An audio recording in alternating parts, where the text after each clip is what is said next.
थोड़ा सा पहले हम एमएस बिल्ड के हवाले से चीजें थोड़ी सी एक्सप्लोर करते हैं। 10 to 15 मिनट्स हम उसको देते हैं।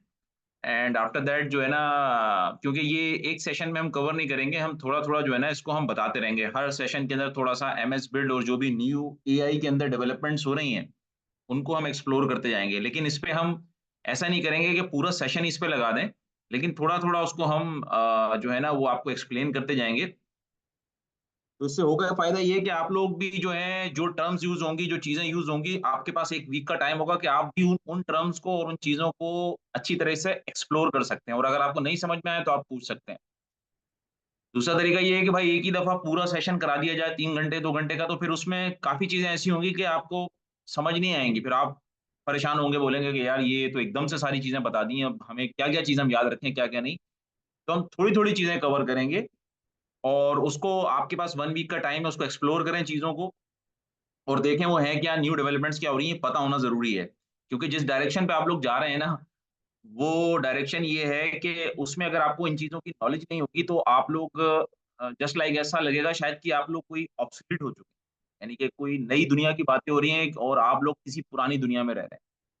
तो इन चीजों का पता होना एटलीस्ट जरूरी है, ठीक है। बेशक आप डेवलपर ना हो, बेशक आप कोई एडमिनिस्ट्रेटर ना हो, बेशक आप कोई आईटी के प्रोफेशनल ना हो, बट एटलीस्ट आपके पास ये थोड़ी नॉलेज होनी बहुत जरूरी है, ठीक है, स्पेशली एआई के हवाले से। तो हमने जैसे डिस्कस किया था, और कई दफा हम कहते हैं कि इस वक्त अगर हम दुनिया को देखें तो दुनिया जो है वो दो हिस्सों में डिवाइड हो चुकी है।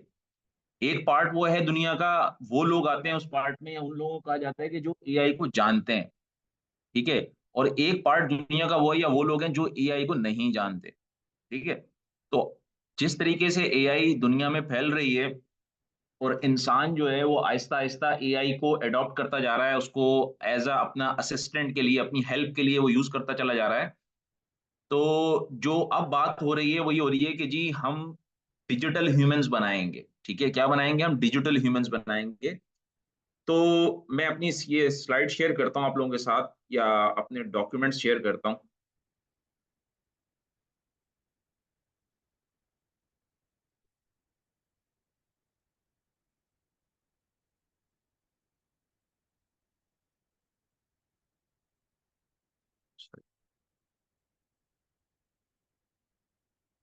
ठीक है जी, ये देखें, ये एमएस बिल्ड का सेशन था। और करता मैं ये हूँ कि जो भी मैं की नोट जो है वो अटेंड कर रहा होता हूँ, तो उससे रिलेटेड इंपॉर्टेंट पॉइंट्स और इंपॉर्टेंट स्क्रीन के मैं स्नैपशॉट्स ले लेता हूँ। और उन स्नैपशॉट्स में जो भी स्पीकर होता है, जो इंपॉर्टेंट पॉइंट वो बता रहा होता है, उस कॉन्सेप्ट से रिलेटेड उसको मैं जितना जल्दी हो सके, अब जाहिर है मैं कोई वो शॉर्ट हैंड राइटर तो हूं नहीं वरना शॉर्ट हैंड राइटर होते हैं वो बहुत तेजी के साथ लिखते हैं, और वो बहुत स्मॉल सी वर्डिंग के अंदर वो बहुत सारी चीजें कर लेते हैं, और उस वो शॉर्ट हैंड राइटिंग से ही वो पूरा स्क्रिप्ट तैयार करके आपको दे देते हैं। खैर ये वाली फैसिलिटी और ये वाली कैपेबिलिटी तो मेरे में नहीं है, लेकिन फिर भी मैं कोशिश करता हूँ कि कुछ इंपॉर्टेंट पॉइंट्स लिख लूँ, जो फिर मैं बाद में उनको रिकॉल करके खुद अपने लिए भी याद करता हूँ, और अगर किसी को बताना हो या किसी ने पूछना हो तो वो मुझसे इस तरह से पूछ लेते हैं, तो मैं बता सकता हूँ। ठीक है, तो आप लोग भी अपनी हैबिट बनाएं कि जो भी सेशन लिया करें इस तरह का टेक्नोलॉजिकल ना, उसको ऐसे जाया ना जाना दिया जाया नहीं जाने दिया करें, बल्कि इस तरह से एक उस सेशन से रिलेटेड छोटी सी डिस्क्रिप्शन लिख के ना, और उसको सुना करें पूरे इनहाग के साथ, यानी कि पूरी फुल कंसंट्रेशन के साथ, और उसके नोट्स बनाया करें, ठीक है। तो इसके कुछ नोट्स मैंने जो बनाए थे, स्टार्ट जो सत्या ने लिया था वो लिया था मूर्स लॉ से, ठीक है जी। सत्या नडीला का आप लोगों को पता है, एमएस बिल्ड का भी आप लोगों को पता है, मुझे बताने की जरूरत नहीं है। इसने जो स्टार्ट लिया था एमएस बिल्ड का, वो लिया था मूर्स लॉ से। कोई बताएगा मूर्स लॉ क्या है? हमने पढ़ा था ये मूर्स लॉ? कोई एनीवन कोई एक्सप्लेन कर सकता है मूर्स लॉ क्या था? आवाज आ रही है मेरी? कोई भी?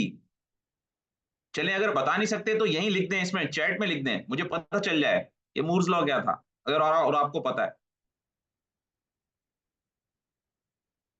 एनीवे, मूर्स लॉ ये था, मैं बता देता हूँ। वो उसने सत्या ने भी एक्सप्लेन किया था भाई। मूर्स लॉ ये था कि आपने कंप्यूटेशनल पावर को, यानी सीपीयू के अंदर जो आपने आईसीज लगाई हुई हैं, जो सेमीकंडक्टर्स आपने लगाए हुए हैं, ठीक है, ये वो जो ट्रांजिस्टर्स आपने लगाए हुए हैं, उनकी कैपेसिटी को आप हर 2 साल के बाद इंक्रीज करेंगे। ये स्केलिंग लॉ था जिसको हम मूर्स लॉ कहते हैं। यही वजह है कि हमारे पास जब मूर्स लॉ आया तो उसके बाद जो प्रोसेसिंग इंडस्ट्री है, जो सीपीयू लोग बनाते थे, वो 2-2 साल के बाद उन्होंने सीपीयू की स्ट्रेंथ को, उसकी प्रोसेसिंग पावर को इंक्रीज करना शुरू किया। हमारे पास जैसे हम सुनते हैं, चले हम बहुत दूर के जमाने की बात नहीं करते, हम बिल्कुल करीब के जमाने की बात करते हैं। जैसे कि हम सुनते हैं कि जी पहले जो था वो डुअल कोर आया प्रोसेसर, यानी कि उसके अंदर 2 कोर्स लगे हुए थे। उसके बाद 2 साल के बाद हमने सुना जी अब तो क्वाड कोर आ गया है, उसके अंदर 4 कोर्स लग गए। फिर सुना हमने दो कुछ अरसे के बाद अब तो भाई ऑक्टा कोर आ गए हैं, अब तो मोबाइल के अंदर ऑक्टा कोर आ गया है। तो ये जो स्केल अप होता जा रहा है, सीपीयू के अंदर जो नंबर ऑफ ट्रांजिस्टर्स की क्वांटिटी को बढ़ाते जा रहे हैं, जिससे कि वो एक लार्ज लैंग्वेज मॉडल हो, चाहे पेटाबाइट्स की इंफॉर्मेशन हो, चाहे पेटाबाइट्स का डेटा हो, चाहे जितना भी ह्यूज डेटा हो, उसको एफिशिएंटली प्रोसेस कर देता है ड्यू टू दैट पावर। ठीक है। तो इसका मतलब ये हुआ कि जी हर 2 साल के बाद जब हम इंक्रीज करेंगे तो हमें सीपीयू की एक नई प्रोसेसिंग कैपेबिलिटी के साथ हमें वो सीपीयू मिलेगा। ठीक है। अब तो जो चीज है ना वो सीपीयू से आगे बढ़ के जीपीयू पे आ गई है या एनपीयू पे आ गई है। ठीक है।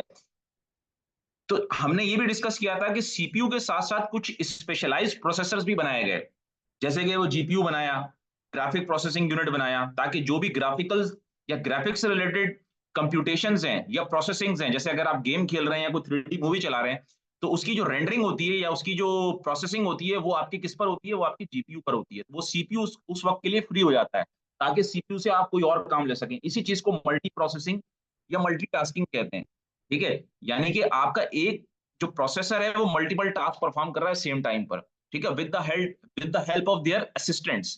तो यहाँ पर जीपीयू असिस्ट कर रहा है सीपीयू को कि जो ग्राफिक्स से रिलेटेड कंप्यूटेशन है वो जीपीयू पे रेंडर हो रही है, प्रोसेस हो रही है।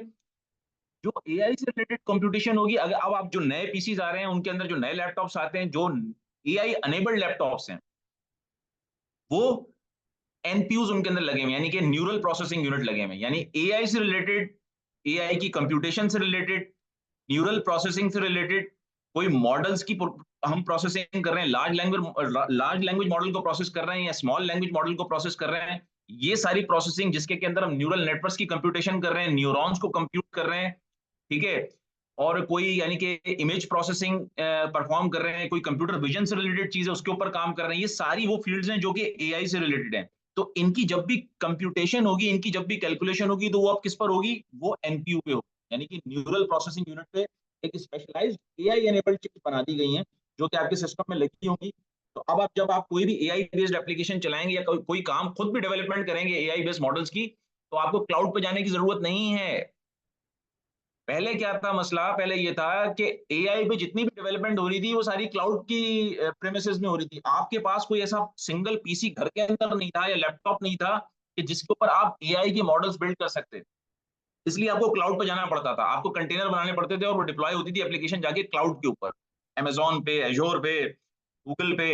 रीजन ये थी कि क्लाउड के पास, यानी जो ये जितने भी टेक जायंट्स हैं, इन्होंने जो अपने क्लाउड प्लेटफॉर्म्स बनाए हैं उनके ऊपर उन्होंने सुपर कंप्यूटर्स वहां पे लगाए हैं, बहुत हाई कंप्यूटेशन उन्होंने वहां पे रखी हुई है। तो जाहिर है आप और मैं तो सुपर कंप्यूटर नहीं खरीद सकते ना, इतना तो बजट नहीं है हमारा। और अगर रखेंगे भी तो वो जो पावर कंज्यूम करेगा, वो जो उसको रिक्वायरमेंट चाहिए होगी रखने के लिए, जो उसको एनवायरमेंट चाहिए होगा कूलिंग, वो हमारे पास नहीं है।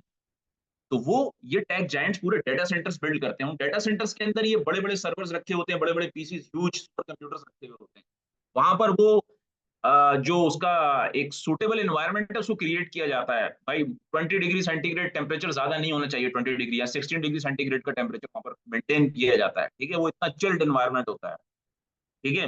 तो मुझे काम करने का कुछ मौका मिला है इस चीज का, तो मैं आपको बता रहा हूँ कि वहां पे आप 1 घंटे से ज्यादा नहीं बल्कि आधे घंटे भी आप वहां पर जो है ना स्टे नहीं कर सकते। तो बड़े डिफाइंड टाइम के लिए और डेटा सेंटर में जाते हैं, वो इतना चिल्ड एनवायरनमेंट होता है, और वहां पे जो काम एक्शन प्लान एग्जीक्यूट करना होता है उसको लिख के लेके जाते हैं, और वहां पे वो एग्जीक्यूट करके फौरन बाहर आ जाते हैं, नहीं तो आप ठिठक जाएंगे। ठीक है।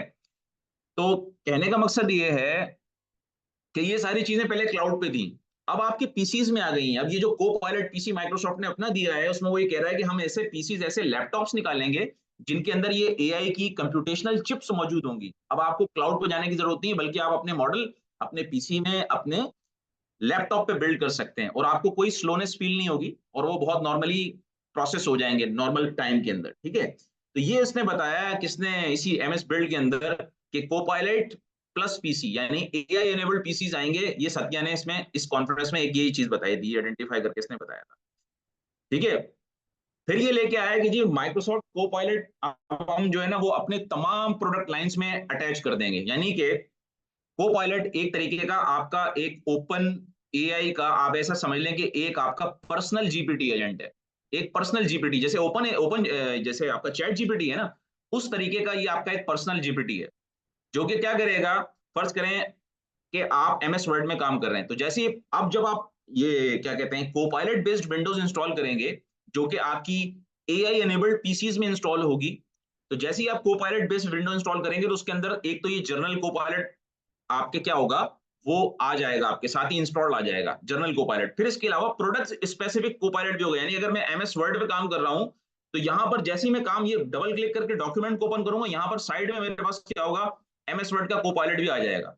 तो एमएस वर्ड में अगर मुझे कोई भी काम करना जो मुझे समझ में नहीं आ रहा कैसे करेंगे, जैसे कि मुझे ये नहीं समझ में आ रहा कि इसमें मैं जो है वो बैकग्राउंड इमेज कैसे डॉक्यूमेंट के पीछे लगाऊंगा, मुझे ये नहीं समझ में आ रहा कि मैं इसके अंदर जो है ना वो प्रिंट कैसे लूंगा किसी भी पेपर का, मुझे ये समझ में नहीं आ रहा कि इसमें जो मैंने एमएस वर्ड का डॉक्यूमेंट बनाया है उसको पीडीएफ में कैसे कन्वर्ट करूंगा, तो जो एमएस वर्ड का कोपायलट होगा उसको मैं ये क्वेश्चन लिख दूंगा, उसका आंसर वो मुझे कर देगा। ठीक है, तो ये चीज बड़ी अच्छी है जो कि प्रोडक्ट स्पेसिफिक कोपायलट्स में माइक्रोसॉफ्ट ने इंट्रोड्यूस कराई है।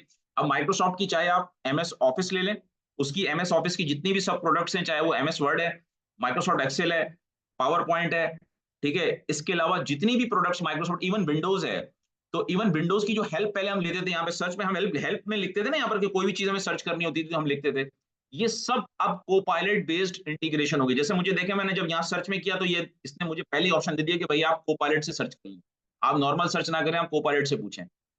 तो हर चीज के पीछे क्या आ जाएगा, कोपायलट आ जाएगा उसका। यानी इसका मतलब ये हुआ कि आप जितने भी डेवलपर बन रहे हैं, जितने भी लोग डेवलपमेंट सीख रहे हैं, चाहे वो नेक्स्ट जेएस की सीख रहे हैं डेवलपमेंट, चाहे वो टाइप स्क्रिप्ट की डेवलपमेंट सीख रहे हैं, चाहे पाइथन की डेवलपमेंट सीख रहे हैं, तो इसका मतलब तो ये हुआ कि आप भी जब कोई एप्लीकेशन बनाएंगे तो आपको भी कोपायलट बनाने पड़ेंगे। समझ रहे हैं बात? तो अब रिक्वायरमेंट आ गई ना, ये अब तो एक स्टाइल, अब फैशन चेंज हो गई, जैसे होता है ना फैशन चेंज हो गया है भाई, अब ये अब फैशन यही है कि अब इस तरह की शूटिंग्स होती हैं, इस तरह की चीजें ली जाती हैं, इस तरह के काम किए जाते हैं। तो जो फैशन होता है भाई उसके साथ चलना पड़ता है, ठीक है, अगर आप नहीं चलेंगे तो फिर आप मार्केट से आउट हो जाएंगे, ठीक है। तो फैशन ये है, जो नया ट्रेंड है, इसको ट्रेंड भी कह सकते हैं, वो ये है कि भाई जो भी एप्लीकेशन होगी, जिस तरीके से पीसी एआई एनेबल्ड आ रहे हैं, इस तरह एप्लीकेशन भी एआई एनेबल्ड बनेगी अब। तो जो भी डेवलपर है उसके लिए एआई मस्ट हो जाएगी, ठीक है। अब ये मेरी मेरी प्रोडक्शन है, एआई मस्ट है वो आपके लिए, यानी प्रोग्रामिंग लैंग्वेज में जब आप प्रोग्रामिंग लैंग्वेज पढ़ेंगे ना, तो जैसे फॉर का लूप पढ़ते हैं, इफ देन एल्स पढ़ते हैं, वेरिएबल कैसे डिक्लेयर करते हैं, अब आप ये भी पढ़ेंगे कि प्रोग्रामिंग लैंग्वेज में सर वो एआई पे कैसे काम करते हैं ये बताएं, ठीक है। तो जैसे आप एक आपका है ना एक कि भाई हमने प्रोग्राम डेवलप कर लिया, अब इसी प्रोग्रामिंग लैंग्वेज में हम देखते हैं कि डेटाबेस से कैसे कनेक्ट करेंगे, तो फिर आप ये पढ़ेंगे कि सर हमने प्रोग्रामिंग लैंग्वेज में काम कर लिया, अब हम ये बताएं इसको एआई से कैसे कनेक्ट करेंगे, ठीक है। तो ये चीजें अब आपके लिए एक तरीके से ट्रेंड बन जाएंगी और मैंडेटरी हो जाएंगी, तो आप भाग नहीं सकते उधर से तक, आपके पास हार्डली एक साल है। एक साल के बाद आप छुप नहीं पाएंगे, मैं आपको बता रहा हूँ, सर छुपाने को जगह नहीं मिलेगी, बोलेंगे, आप बोलेंगे यार आपने 2 साल लगा लिए और आपको एआई का नहीं पता यार।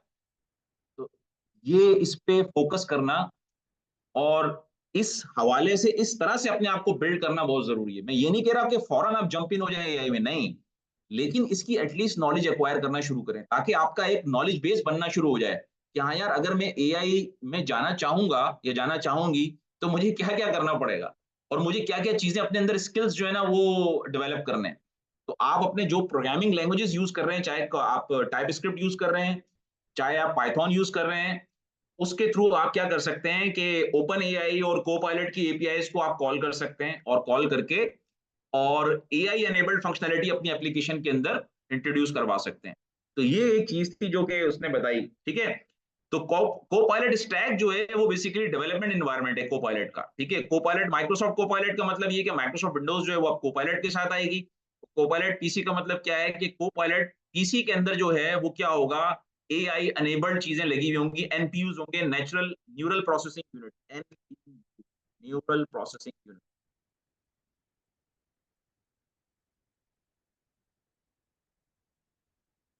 ठीक है, न्यूरल प्रोसेसिंग यूनिट होंगे। उनको एनपीयूज को आप कैसे देखेंगे, एनपीयूज को आप ऐसे ही देखेंगे भाई, टास्क मैनेजर में जाएंगे, आपको मैं पूछूं कि भाई ये बताएं आपके सिस्टम में एनपीयू लगा हुआ है, एआई एनेबल्ड है, आप गए, आपने परफॉर्मेंस ग्राफ निकाला, ये यहाँ पे देख लिया आपने, भाई इसमें लगा हुआ है कि नहीं लगा हुआ, ये देखें आप बताएं मुझे, इसमें मेरे एनपीयू लगा हुआ है या नहीं लगा हुआ? देखिए इसमें जीपीयू लगा हुआ है, ग्राफिकल प्रोसेसिंग यूनिट लगा हुआ है, सीपीयू लगा हुआ है। तो ऐसे ही क्या होगा, यहाँ पर एनपीयू आ जाएगा, ठीक है, न्यूरल प्रोसेसिंग यूनिट भी आ जाएगा, और उसका भी परफॉर्मेंस ग्राफ आ रहा होगा आपके पास कि भाई इस पे कितनी, इसका इसके ऊपर वर्कलोड कितना है, कितना एआई मॉडल्स को वो एग्जीक्यूट कर रहा है, कितनी एआई बेस्ड प्रोसेसिंग कर रहा है, वो सारी उसके ऊपर ट्रांसफर हो रही होगी, ठीक है। तो उम्मीद है ये चीज समझ में आई होगी। फिर इसके अलावा एक चीज मैंने और वो की, वो ये कि अब जो इनका शिफ्ट है वो डिजिटल ह्यूमन बनाने पर है। डिजिटल ह्यूमन क्या है, मैं आपको थोड़ा सा आगे चल के इसको थोड़ा सा मैं बताता हूँ कि ये है क्या। देखें इसमें एक चीज है, मैं आपको बताता हूँ। अच्छा, मुझे आप होस्ट बना सकते हैं अभी, फॉर टाइम बिंग? कोई बना सकता है मुझे होस्ट? सर मैं बना रही हूँ मुझे, आपको। जी जी जी जी, आप मुझे बताएं। होस्ट बना दीजिए प्लीज जरा। एक मैंने असल में चीज शेयर करानी है आप लोगों से।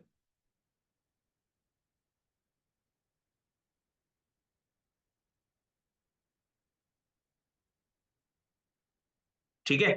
अच्छा, अब जो ठीक है, तो डिजिटल ह्यूमन बनाने की तरफ जा रहे हैं। डिजिटल ह्यूमन क्या है? डिजिटल ह्यूमन ये है कि इन्होंने एक हाई प्रोसेसिंग जीपीयू डिजाइन कर लिया है एनवीडिया के साथ मिलके, इनकी टीम ने, माइक्रोसॉफ्ट की टीम ने। एनवीडिया ने तो वैसे खैर उसको इंडिपेंडेंट जो है ना वो बनाया है, और उस पर अभी वो स्टिल पायलटिंग फेज के अंदर है, लेकिन इसमें माइक्रोसॉफ्ट की इन्वेस्टमेंट भी है। और वो जो जीपीयू उन्होंने बनाया है उसका नाम है ब्लैकवेल। क्या नाम है? ब्लैकवेल। ये जो ब्लैकवेल जीपीयू है ये क्या करता है, ये आपसे ये कहता है कि भाई जो भी आपकी कंप्यूटेशनल प्रोसेसिंग होती थी एआई के लिए, आर्टिफिशियल इंटेलिजेंस के वर्कलोड के लिए, यानी कि फर्ज करें मैं एक न्यूरल नेटवर्क को प्रोसेस कर रहा हूं, मैंने एक न्यूरल नेटवर्क का मॉडल बनाया, उसको जब मैंने एग्जीक्यूट किया तो उसका रिस्पांस फर्ज करें आ रहा है एग्जीक्यूशन करने के बाद 2 दिन में, ठीक है, उसका रिस्पांस कितने दिन में आ रहा है? 2 दिन में। तो मुझे ये बताएं कि क्या मैं उस जीपीयू पे, जो नॉर्मल जीपीयू है, और वो 2 दिन में मुझे रिस्पॉन्स कर रहा है, तो क्या आप ऐसा इंसान बनाना चाहेंगे? अब मैं आपसे वो बात कर रहा हूं कि जो मैं जिस पे आने वाला हूं डिजिटल ह्यूमन पे, क्या आप ऐसा इंसान बनाना चाहेंगे कि जिसको आप एक कमांड दें और एक बात बोले और वो 2 दिन बाद आपको रिस्पॉन्स दे? बताएं मुझे, ये कोई कहीं से सेंस बन रही है ये तो फेल हो गई आई फिर, ये तो फेल हो गई आई, ठीक है। तो फिर क्या हुआ कि इन्होंने कहा कि हमें एक नया जीपीयू बनाना पड़ेगा, एक नया जीपीयू बनाना पड़ेगा, एक ऐसा जीपीयू बनाना पड़ेगा जो रियल टाइम में, जैसे इंसान, मैं आपसे पूछ रहा हूं सवाल, आप मुझे फौरन जवाब कर रहे हैं, जवाब दे रहे हैं ना, इसका मतलब है कि मेरी प्रोसेसिंग पावर और आपकी प्रोसेसिंग पावर, हम दोनों, हमारी प्रोसेसिंग पावर बहुत फास्ट है, ठीक है, हम चूंकि क्विकली जवाब दे रहे हैं, आंसर कर रहे हैं, और आप जवाब दे रहे हैं, और मैं आपसे कोई चीज, आप मुझसे पूछ रहे हो तो मैं आंसर कर, तो ये वाली कन्वर्सेशन नहीं है, ये वाली कन्वर्सेशन नहीं थी। इस कन्वर्सेशन को लाने के लिए, इस स्पीड को लाने के लिए कि फौरन बात समझे, फौरन रिप्लाई करें, फौरन बात समझे फौरन रिप्लाई करें, और वो डेटा सेट के ऊपर भी जो है ना वो क्या कहते हैं, एनएसआर उसका कम हो, ठीक है, डेटा सेट के ऊपर उसका एनएसआर हो, डिपेंड करे डेटा सेट के ऊपर। लेकिन उसका जो आरएजी मॉडल है रैक का, मैंने आप लोगों को बताया था, retrieval augmentation, retrieval augmented, retrieval augment, augmentation retrieval, सही है, यानी ये था रिट्रीवल ऑगमेंटेशन जनरेशन। ये बेसिकली क्या था, रैक था। रैक का काम क्या था कि भाई अगर हमारा जीपीटी जो है, ठीक है, जीपीटी जो है, अगर मेरा जीपीटी एक डेटा सेट के ऊपर बेस्ड है जो कि जिसकी लिमिटेशन है, वो अपडेटेड डेटा सेट नहीं है, तो मेरा जीपीटी तो मुझे हर वक्त वही वही जवाब देगा, मेरा कोपायलट तो मुझे हर वक्त वही जवाब देगा। तो अब मुझे क्या करना है, उस जीपीटी को एक्सटर्नल सोर्सेज के साथ कनेक्ट करना है, इंटरनेट के साथ कनेक्ट करना है, और दूसरी डेटाबेसेस के साथ कनेक्ट करना है, ताकि जब भी कोई ह्यूमन मुझसे कोई नया सवाल करे तो उन डेटाबेसेस से, उन एक्सटर्नल सिस्टम से डेटा में रिट्रीव करके उसी वक्त रियल टाइम में आपको रिस्पॉन्स दूं। लेकिन इसके लिए हाई पावर्ड सीपीयूज चाहिए, स्पेशल प्रोसेसिंग यूनिट्स चाहिए। तो ये जो ब्लैकवेल बनाया गया सीपीयू या ब्लैकवेल जीपीयू जो बनाया गया है, ये इसी पर्पस के लिए बनाया गया है कि इसकी, इसका रिस्पांस टाइम इतना ज्यादा फास्ट है कि ये आपको जो काम पहले 2 दिन में हो रहा था, ये काम आपको ये चंद सेकंड में करके दे देगा। इतना हाई पावर्ड सीपीयू बनाया है ब्लैकवेल। ये ब्लैकवेल किसने बनाया है? ये एनवीडिया ने बनाया है। और इसी ब्लैकवेल सीपीयू को, इसी ब्लैकवेल सॉरी जीपीयू को माइक्रोसॉफ्ट क्या कर रहा है, अपने जितने भी कंप्यूटिंग इंफ्रास्ट्रक्चर है उसके अंदर इंस्टॉल कर रहा है, अपने पीसीज में भी लेकर आ रहा है, अपने सर्वर्स में भी लेकर आ रहा है, और अपनी तमाम कंप्यूटेशन मशीनरी के अंदर इनको लेकर आ रहा है ब्लैकवेल को, ठीक है। जिससे एआई बेस्ड मॉडल की प्रोसेसिंग बहुत फास्ट हो जाएगी। वो जस्ट लाइक ह्यूमन, जिस तरह एक ह्यूमन होता है ना रिस्पॉन्स देता है, उस तरह से रिस्पॉन्स और उतनी क्विकली देना शुरू हो जाएंगे। अभी जैसे आपको रोबोट से अगर आप बात करें तो थोड़ा सा जर्क आता है, ये जर्क भी नहीं रहेगा, इतने रियल टाइम हो जाएंगे। फिर सेकंड चीज जो सबसे ज्यादा डेंजरस तो नहीं कहना चाहिए, लेकिन अल्लाह ताला ने इंसान को एक क्रिएटिविटी दी है तो उसने की है, वो ये है कि डिजिटल रोबोट्स जो अब ये बना रहे हैं, डिजिटल ह्यूमंस जो जिसको ये कह रहे हैं कि डिजिटल ह्यूमंस हम बनाने जा रहे हैं, वो डिजिटल ह्यूमंस करेंगे क्या? उनके लिए एक इंपॉर्टेंट चीज क्या है कि इस तरह से वो फैक्ट्रियों में काम करेंगे जिस तरह इंसान काम करते हैं, जिस तरह से इंसान काम करते हैं। और वो पूरा समझ लें कि रोबोट्स की एक फैक्ट्री होगी जो कि पूरी प्रोडक्शन लाइन संभाल रही होगी, पूरी डिलीवरी संभाल रही होगी, असेंबल कर रही होगी चीजों को। ये सारे काम सारे जितने भी हैं वो रोबोट्स कर रहे होंगे। ठीक है। अच्छा, अब डिजिटल ह्यूमंस का एक मसला एक और भी है, वो ये था कि ये कह रहे हैं, अब इनका दावा ये है कि जो भी हम डिजिटल ह्यूमंस बनाएंगे, वो सारे डिजिटल ह्यूमंस जो हैं वो क्या करेंगे, वो फिजिकल लॉज को फॉलो करेंगे। अब ये बहुत इंपॉर्टेंट पॉइंट है, इसमें यहीं पर रुकने की जरूरत है और समझने की जरूरत है कि ये अगर पॉइंट आपको समझ में आ गया तो आपको समझ आ जाएगा कि ये आप किस तरह के डिजिटल रोबोट्स या डिजिटल ह्यूमंस बनाने जा रहे हैं। फिजिकल लॉज का मतलब ये होता है कि इस वक्त जिस दुनिया में हम लोग बैठे हुए दो टाइप्स की फिजिक्स है। यानी कि मतलब कहने का मकसद ये है कि फिजिकल लॉस का मतलब ये है कि जब एक इंसान इस दुनिया में आता है तो उस पर नेचर के, कुदरत के तमाम लॉज इंप्लीमेंट होना शुरू हो जाते हैं। मिसाल के तौर पे उसको हवा लगती है, वो अगर हरारत हो, हीट हो, कहीं पे फायर जल रही है और वो हाथ डाले तो हाथ जल जाएगा उसका, ये फिजिकल लॉ है ना, हीट से आपका हाथ जलेगा। ठीक है। सांस लेगा वो, हवा के जरिए ऑक्सीजन उसको मिलेगी। ये सारे वो लॉज हैं जो कि नेचर ने एक इंसान को दिए हैं, जैसे वो इस दुनिया में आता है उसके ऊपर ये लॉज अप्लाई हो जाते हैं। Those laws are called what? Physical laws. यानी कि सूरज ने ईस्ट से निकलना है, वेस्ट में जाना है। ठीक है। तो ये सारे लॉज जो फिजिकल फिनोमिनाज हैं, इन तमाम चीजों को कहते हैं ये फिजिकल लॉज हैं। हम इंसान इन फिजिकल लॉज के अंदर जकड़े हुए हैं, हम इनसे बाहर नहीं हैं। अगर हम इनसे बाहर जाते हैं तो हमारा पूरा लाइफ स्टाइल चेंज हो जाता है। फॉर एग्जाम्पल आज अगर मैं जहां पे बैठा हुआ आपसे ये बात कर रहा हूं, अगर यहाँ पे ग्रेविटेशनल फोर्स जीरो हो जाए, यानी ग्रेविटी जीरो हो जाए, तो मैं क्या आपसे बात कर सकता हूं? मैं तो बात ही नहीं कर सकूंगा आपसे।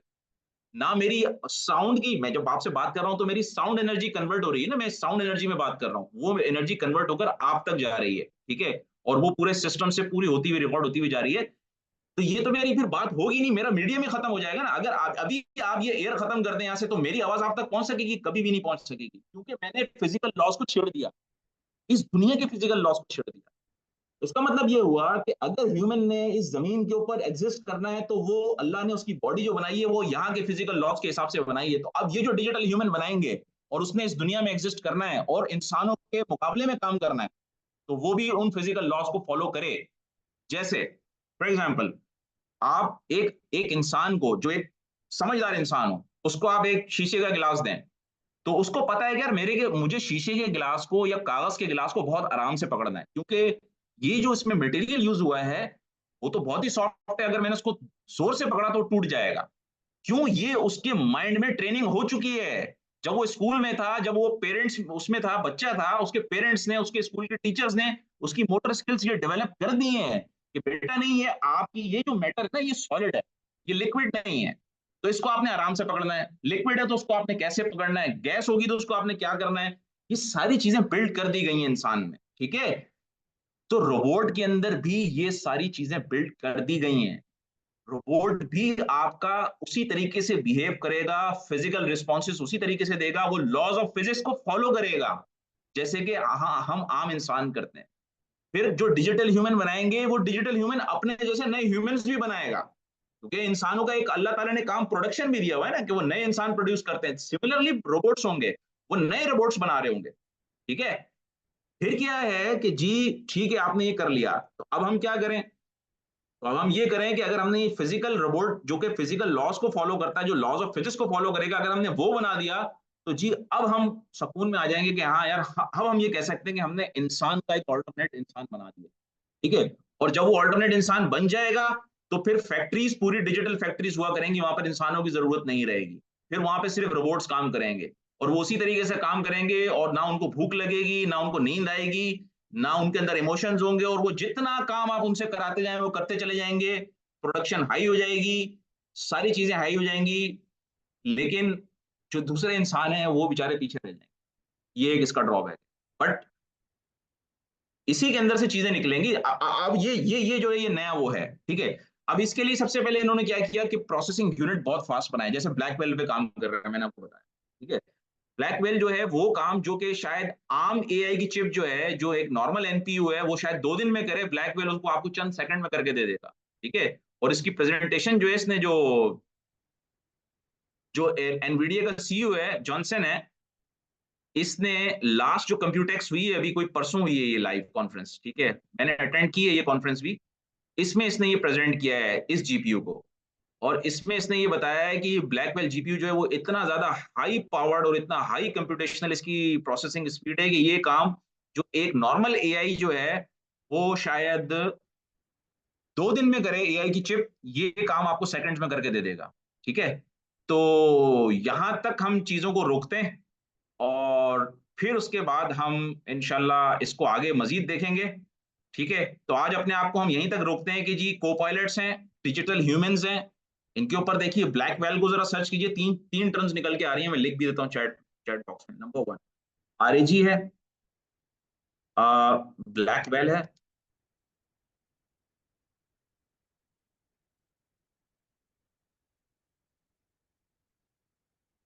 ठीक है, डिजिटल ह्यूमंस हैं। मतलब आप ये देखें कि एक छोटा सा मैं आपको दिखा देता हूँ इसकी एक चीज।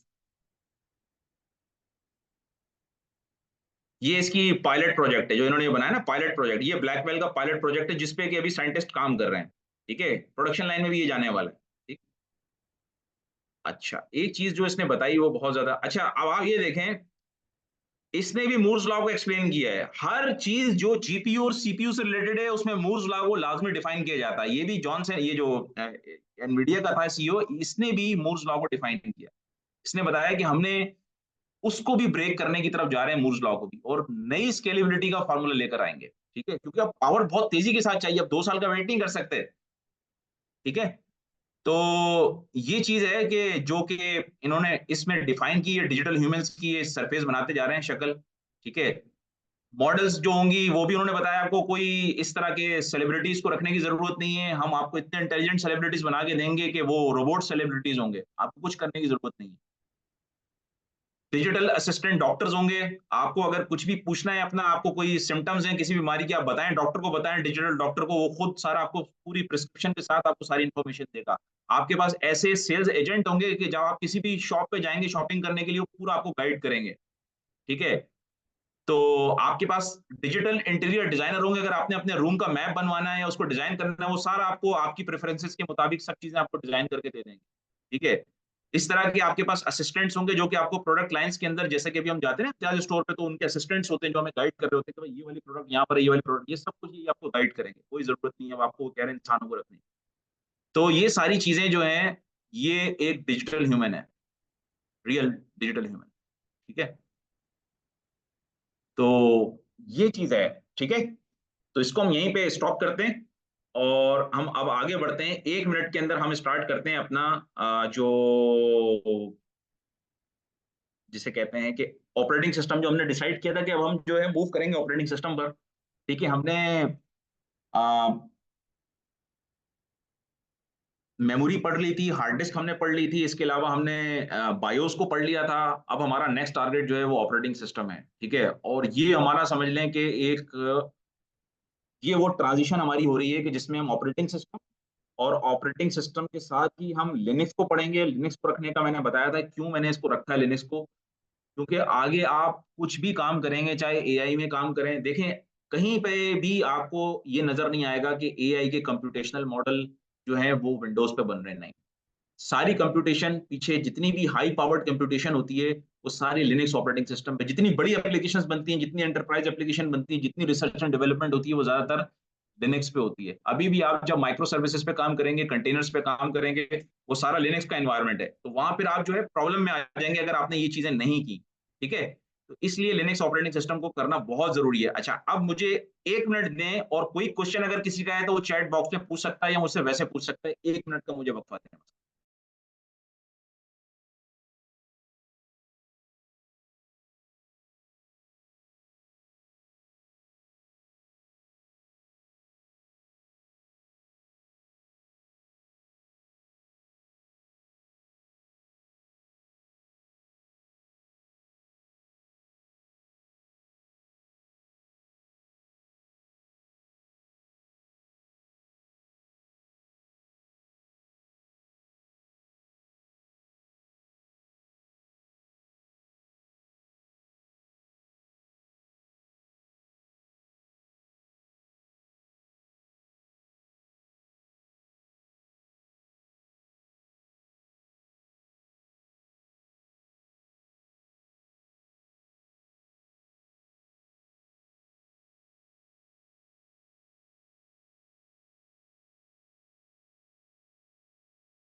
ठीक है जी, अब हम शुरू करते हैं लिनक्स और ऑपरेटिंग सिस्टम शुरू करते हैं। फिर ऑपरेटिंग सिस्टम से हम देखते हैं, पहले मैं ओवरव्यू आपको दे देता हूँ ऑपरेटिंग सिस्टम में हम क्या कवर करेंगे, और उसके बाद फिर हम मूव करते हैं दूसरी जगहों पे। अच्छा देखें, सबसे पहले क्या था, अब ये मेरे पास सवाल ये आया है कि गाइड अबाउट लिनक्स। अच्छा, मैं बता देता हूँ, कोई मसला नहीं है। देखें, हम डिटेल में लिनक्स ऑपरेटिंग सिस्टम करेंगे, परेशान होने की जरूरत नहीं है, डिटेल में करेंगे लिनक्स ऑपरेटिंग। मुझे पता है ना, आगे इतनी डिपेंडेंसी आपकी लिनक्स ऑपरेटिंग सिस्टम पर आएगी कि आप लोग परेशान हो जाओ, क्योंकि आप डेवलपर हो भाई, आपने प्रोडक्ट्स बनानी है, आपने कंटेनर्स पे काम करना है, आपने माइक्रो सर्विसेज में काम करना है, आपने क्लाउड पे काम करना है, आपने ऐसी एप्लीकेशंस बनानी है कि जो क्लाउड से भी कनेक्टेड होंगी, कंटेनर्स पे भी चल रही होंगी, डॉकर्स पे भी चल रही होंगी, कुबरनेटिस पे भी चल रही होंगी, और आपके पीसी पे भी हो सकता है चल रही हो, आपके मोबाइल पे भी चल रही हो। Android itself Linux operating system है, माइक्रो लिनक्स ऑपरेटिंग सिस्टम है एंड्रॉइड इटसेल्फ, विंडोज तो नहीं है वो।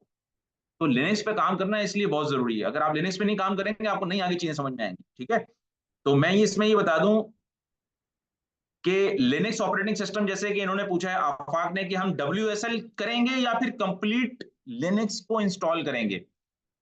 तो देखें, लिनक्स ऑपरेटिंग सिस्टम जो है ना, वो दो तरीके से उस पर हम काम कर सकते हैं। एक तो है कि विंडोज सब सिस्टम लिनक्स, एक विंडोज ने एक अपना फीचर दिया है कि आप क्या कर सकते हैं कि विंडोज सब सिस्टम के थ्रू भी उसको आप इंस्टॉल कर सकते हैं, या लाइक ओबंतु है या कोई भी है फ्लेवर, उसकी डिस्ट्रीब्यूशन अगर लिनक्स की है उसको आप इंस्टॉल कर सकते हैं वाया WSL, विंडोज सब सिस्टम लिनक्स के थ्रू। उसमें क्या होगा कि विंडोज के प्लेटफॉर्म पे ही, इसी विंडोज के अंदर ही आपके क्या होगा कि वो लिनक्स इंस्टॉल हो जाएगी। सेकंड ये है कि हम क्या करें, एक वर्चुअल मशीन लें और उस वर्चुअल मशीन के अंदर हम लिनक्स ऑपरेटिंग सिस्टम को इंस्टॉल करें, जिससे हमारी एग्जिस्टिंग ऑपरेटिंग सिस्टम वो डिस्टर्ब ना हो, वो वैसे ही चलता रहे, और हम वर्चुअल मशीन के थ्रू करें। तो भाई हम दोनों काम करेंगे। नंबर वन, हम क्या करेंगे कि हम WSL के थ्रू भी करेंगे, install Linux through WSL, Windows सब सिस्टम फॉर लिनक्स, इसके थ्रू भी इंस्टॉल करेंगे। और नंबर टू, हम क्या करेंगे, वर्चुअल मशीन के थ्रू भी इंस्टॉल करेंगे, install Linux via virtual machine. सही है, वर्चुअल मशीन हम वीबॉक्स यूज करेंगे, वर्चुअल बॉक्स, ये फ्री ऑफ कॉस्ट है। ठीक है, तो इसके थ्रू भी हम जो है वो इंस्टॉल कर सकते हैं। तो सबसे पहले हम ये समझते हैं कि जी ऑपरेटिंग सिस्टम क्या होता है। अब हम स्टार्ट करते हैं अपनी चीजें। ठीक है, ऑपरेटिंग सिस्टम क्या होता है कि जी, हमारा, अगर फर्ज करें मैं एक यूजर हूं, मुझे आप एक पीसी दे दें खाली। ठीक है, उस पीसी के अंदर आप रैम लगा दें, CPU लगा दें, हार्ड डिस्क लगा दें, सब कुछ लगा के बस मुझे दे दें, बोले भाई ये पीसी जाओ ले जाओ और ये इस पे काम करो, आप जाओ। तो क्या मैं उस पर कोई काम कर सकता हूँ? मैं कोई काम नहीं कर सकता जब तक कि उसके अंदर एक ऑपरेटिंग सिस्टम, एक अदर ऑपरेटिंग सिस्टम इंस्टॉल ना करूँ।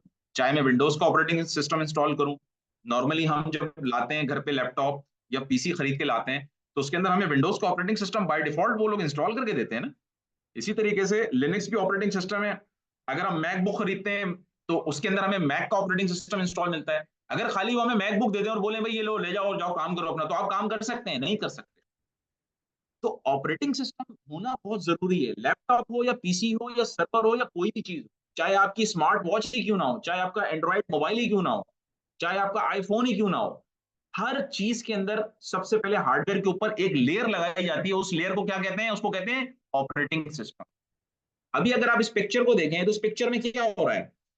इस पिक्चर में ये हो रहा है कि एक यूजर है, वो यूजर क्या कर रहा है, ऑपरेटिंग सिस्टम को रिक्वेस्ट कर रहा है कि मुझे मॉनिटर पे एक चीज को डिस्प्ले करना है या मूवी को रन करना है। ऑपरेटिंग सिस्टम आगे मॉनिटर को कमांड भेज रहा है। मॉनिटर क्या है? इटसेल्फ हार्डवेयर है। इसी तरीके से जब वो कोई चीज टाइप करते हैं हम, तो वो हमारी कमांड भी जो हम टाइप कर रहे होते हैं, जो करेक्टर टाइप कर रहे होते हैं, वो कहां पे जाते हैं? ऑपरेटिंग सिस्टम के पास जाते हैं। ऑपरेटिंग सिस्टम फिर क्या करता है, हमारे कीबोर्ड से वो करेक्टर्स को टाइप करवाता है, कहां पर? हमारे मॉनिटर के ऊपर। फिर इसी तरीके से जब हम को कोई चीज प्रिंट भेजनी होती है, फर्ज करें हमने MS वर्ड की एप्लीकेशन या पावर पॉइंट की एप्लीकेशन या एक्सेल की एप्लीकेशन खोली हुई, और उसमें जैसे ही मैं यहाँ से प्रिंट का बटन प्रेस करूंगा, तो क्या होगा? ये प्रिंटर पे जाएगा भेजने के लिए, इसको प्रिंट करने के लिए। तो ये यूजर तो यहाँ से ऑप्शन को प्रेस कर रहा है ना, प्रिंट के ऑप्शन को, लेकिन उसको ये ऑप्शन कौन दे रहा है? ये ऑपरेटिंग सिस्टम दे रहा है उसको ऑप्शन। एप्लीकेशन दे रही है और एप्लीकेशन पीछे किसको कॉल कर रही है, किसको रिक्वेस्ट कर रही है, ऑपरेटिंग सिस्टम को आपके रिक्वेस्ट कर रही है कि मुझे ये डॉक्यूमेंट प्रिंट करके दो। फिर ऑपरेटिंग सिस्टम को पता है कि ये डॉक्यूमेंट प्रिंटिंग की मेरे पास रिक्वेस्ट आई है, तो ये मुझे कहाँ भेजनी है, किस हार्डवेयर को भेजनी है, ये मुझे भेजनी है प्रिंटर को। तो फिर वो आपकी उस रिक्वेस्ट को राउट करता है प्रिंटर को और आपको प्रिंट करके। इसका मतलब ये हुआ कि कोई भी एप्लीकेशन हो, कोई भी यूजर हो, वो जो भी रिक्वेस्ट या कोई भी चीज हार्डवेयर इंटरफेस यानी हार्डवेयर से कोई भी काम करवाना होगा, तो मुझे रिक्वेस्ट सबसे पहले किसको भेजनी पड़ेगी, ऑपरेटिंग सिस्टम को। एक अदद मेरे पास ऑपरेटिंग सिस्टम होना चाहिए जो हमारी यूजर की सारी वो रिक्वेस्ट रिसीव करे, और उसके बाद जो भी काम हम करवाना चाह रहे हैं वो अकॉर्डिंगली किस किस डिवाइस ने करना है वो काम, वो उस डिवाइस को सेंड कर देगा। फर्ज करें एक चीज है, मैंने हेलो वर्ल्ड का प्रोग्राम लिखा कंसोल डॉट लॉग प्रोग्राम के थ्रू। अब मेरा कंसोल डॉट लॉग जब मैंने प्रिंट किया हेलो वर्ल्ड का, तो ये जो मेरा कंपाइलर होगा या जो मेरा इंटरप्रेटर होगा वो किससे रिक्वेस्ट करेगा, वो बोलेगा ऑपरेटिंग सिस्टम से कि भाई इसको मॉनिटर पे डिस्प्ले कराओ। ऑपरेटिंग सिस्टम फिर इंटरनली क्या करेगा, हार्डवेयर यानी कि मॉनिटर से बात करेगा और आपके टेक्स्ट को जो भी आपने प्रोग्राम में लिखा है वो डिस्प्ले करवा देगा। ठीक है। तो क्या हुआ कि आपने वो सारी फंक्शनैलिटी जो कि ऑपरेटिंग सिस्टम काम करता है हार्डवेयर से बात करने के लिए, वो यूजर से हाइड कर दी। तो operating system is a interface between computer hardware and user. ये हम कह सकते हैं डेफिनेशन ऑफ ऑपरेटिंग सिस्टम। तो ऑपरेटिंग सिस्टम क्या करता है कि it is the interface between computer user and computer hardware like RAM, CPU, monitor, IO devices, printers. It is a type of system software which directly interact with the computer hardware based on directly interact with the computer hardware to fulfill the user applications request and for internal management of computer system। देखें क्या हो रहा है कि आपके पास ये suppose करें यहाँ पर विंडोज का हार्डवेयर है, विंडोज का ऑपरेटिंग सिस्टम इंस्टॉल हुआ। फर्ज करें विंडोज का ऑपरेटिंग सिस्टम इंस्टॉल। अब आप एक यूजर हैं, आपने विंडोज के अंदर लॉग इन कर लिया, आ गए। अब आपने क्या किया, आपने बोला यार मैंने ना एक एक अदद ना मूवी देखनी है। आपने वहीं पे मीडिया प्लेयर ऑन किया, जैसे कि यहाँ पे अगर आप फर्ज करें एमएस मीडिया में, मीडिया प्लेयर यहाँ पर ठीक है भाई। आपने बोला भाई ये मैंने मीडिया प्लेयर ऑन किया, अब यहाँ पर मैं कोई भी मूवी प्ले करूंगा वो चल जाएगी मूवी। ठीक है, वो क्या हो जाएगी, वो मूवी चल जाएगी। लेकिन ये मूवी चली कैसे, ये वीडियो उसकी चली कैसे, ये डिस्प्ले कैसे आया मॉनिटर पे, वाया ऑपरेटिंग सिस्टम। ये मीडिया प्लेयर एक एप्लीकेशन है, इस एप्लीकेशन का यूजर मैं हूं। मैं जब इस प्ले के बटन को क्लिक करूंगा तो ये रिक्वेस्ट कहां जाएगी, मीडिया प्लेयर के थ्रू मेरे ऑपरेटिंग सिस्टम पे जा रही है। ऑपरेटिंग सिस्टम मेरा कौन सा है, माइक्रोसॉफ्ट विंडोज का। माइक्रोसॉफ्ट विंडोज को पता है कि मैंने किस तरह से मूवी को प्ले करवाना है, जीपीयू और सीपीयू के थ्रू। तो वो हार्डवेयर से इंटरेक्ट करेगा, वो जीपीयू से इंटरेक्ट करेगा, वो सीपीयू से इंटरेक्ट करेगा और मेरी वीडियो प्ले हो जाएगी। और प्लस क्या करेगा, उसको पता है कि इसके अंदर जो ग्राफिक कार्ड लगा हुआ है, अगर मैं गेम खेल रहा हूँ या वीडियो प्ले कर रहा हूँ 3D वीडियो, उसको पता है कि जो ग्राफिक कार्ड लगा हुआ है इसका ड्राइवर इसमें इंस्टॉल हुआ हुआ है। अच्छा, अब सवाल ये है कि ये तो हमें समझ में आ गया कि यूजर की जितनी भी रिक्वेस्ट होती हैं वो पहले एप्लीकेशन के थ्रू ऑपरेटिंग सिस्टम के पास जाती हैं और ऑपरेटिंग सिस्टम फिर उनको फॉरवर्ड करता है कि इनको कंसर्न हार्डवेयर रिसोर्स को, चाहे वो सीपीयू हो, चाहे वो प्रिंटर हो, चाहे माउस हो, चाहे कीबोर्ड हो, चाहे हार्ड डिस्क हो। अगर मुझे कोई डॉक्यूमेंट सेव करना है, फर्स्ट करें ये डॉक्यूमेंट सेव करना है, ये एप्लीकेशन से मैंने सेव की रिक्वेस्ट भेजी, तो ये सेव की रिक्वेस्ट एप्लीकेशन ने तो भेज दी, लेकिन एप्लीकेशन ने कहां भेजी, एप्लीकेशन ने सबसे पहले इसको भेजा ऑपरेटिंग सिस्टम। ऑपरेटिंग सिस्टम को पता है कि इस डॉक्यूमेंट को मैंने हार्ड डिस्क पे कैसे स्टोर करना है, कैसे सेव करना है। ऑपरेटिंग सिस्टम ने फिर हार्ड डिस्क को रिक्वेस्ट भेजी कि भाई इसको स्टोर करो डॉक्यूमेंट को, उसने स्टोर कर लिया। आ रही बात समझे।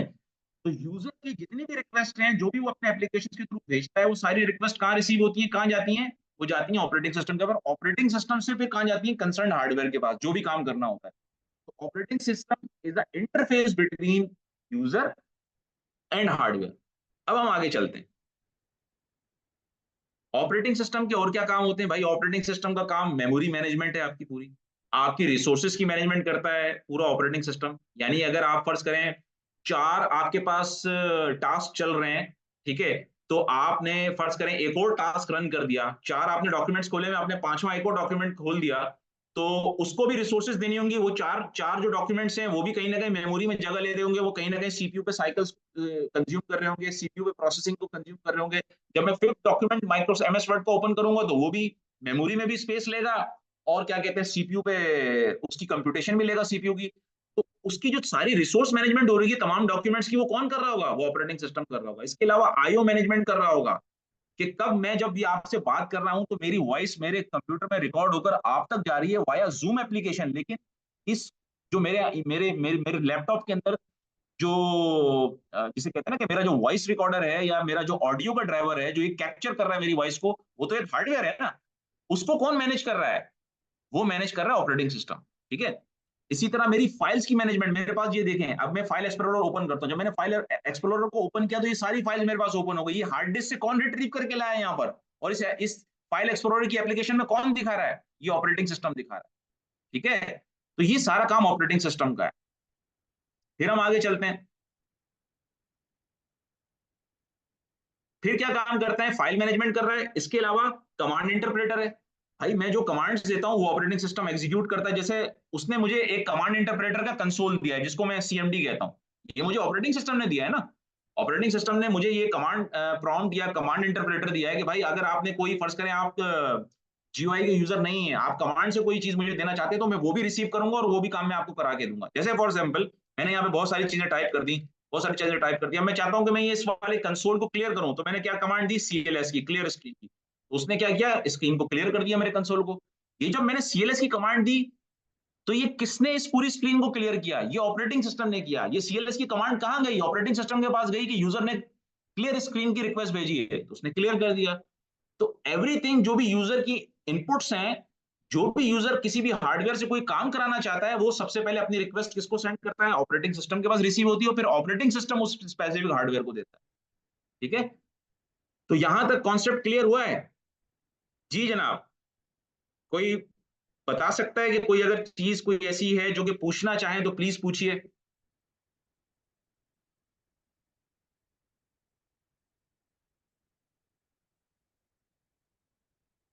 क्लियर है? अफाक आपको तो क्लियर है, आप मुझे एक्सपर्ट लग रहे हैं, लेकिन बाकी दूसरों से पूछने दें। ठीक है जी, क्लियर है। गुलाम साहब ने भी कह दिया, मैं सबीरा ने भी कह दिया, ताहिर ने भी कह दिया, और एक और है हमारे, क्या नाम है, वहीद साहब। वहीद साहब क्लियर है? वहीद साहब, सी प्रॉम्प्ट पर। ओके।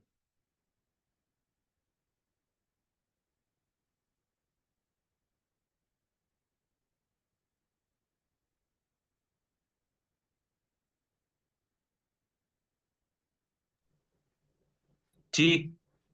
क्लियर सर है? सर मेरा सवाल ये है कि बेसिकली ऑपरेटिंग सिस्टम को हम एज अ सिस्टम सॉफ्टवेयर भी कह सकते हैं ना, क्योंकि देखिए जब हम मीडिया प्लेयर से एप्लीकेशन एंड इज हाँ। Application as a software, right? तो फिर आपने जब उससे इंस्ट्रक्शंस देकर हार्डवेयर को दी, तो जो मतलब हम मतलब बेसिकली हिज वो जो है सॉफ्टवेयर की जो इंफॉर्मेशन है वो हार्डवेयर को दे रहा है, तो बेसिकली वो जी खुद भी तो बिल्कुल कह सॉफ्टवेयर सकते हैं। है। मैं आगे आगे वही स्लाइड आ रही है, बिल्कुल आपने सही, बिल्कुल आपने सही बताया। ऐसा ही है।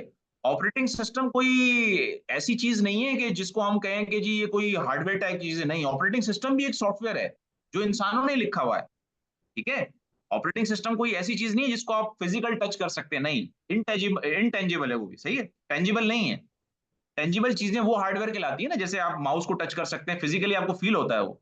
लेकिन ऑपरेटिंग सिस्टम से कोई आपको चीज फील नहीं होगी। तो operating system is a type of software जिसको कि हम सिस्टम सॉफ्टवेयर कहते हैं। वो मैं अभी आगे नेक्स्ट स्लाइड मेरी वही है जो मैं आप बताने जा रहा हूँ कि there are two types of software, system software and application software, और दोनों में डिफरेंस भी वही बताता हूँ मैं। एक सेकंड रुकिए जी। और कोई है बताएं?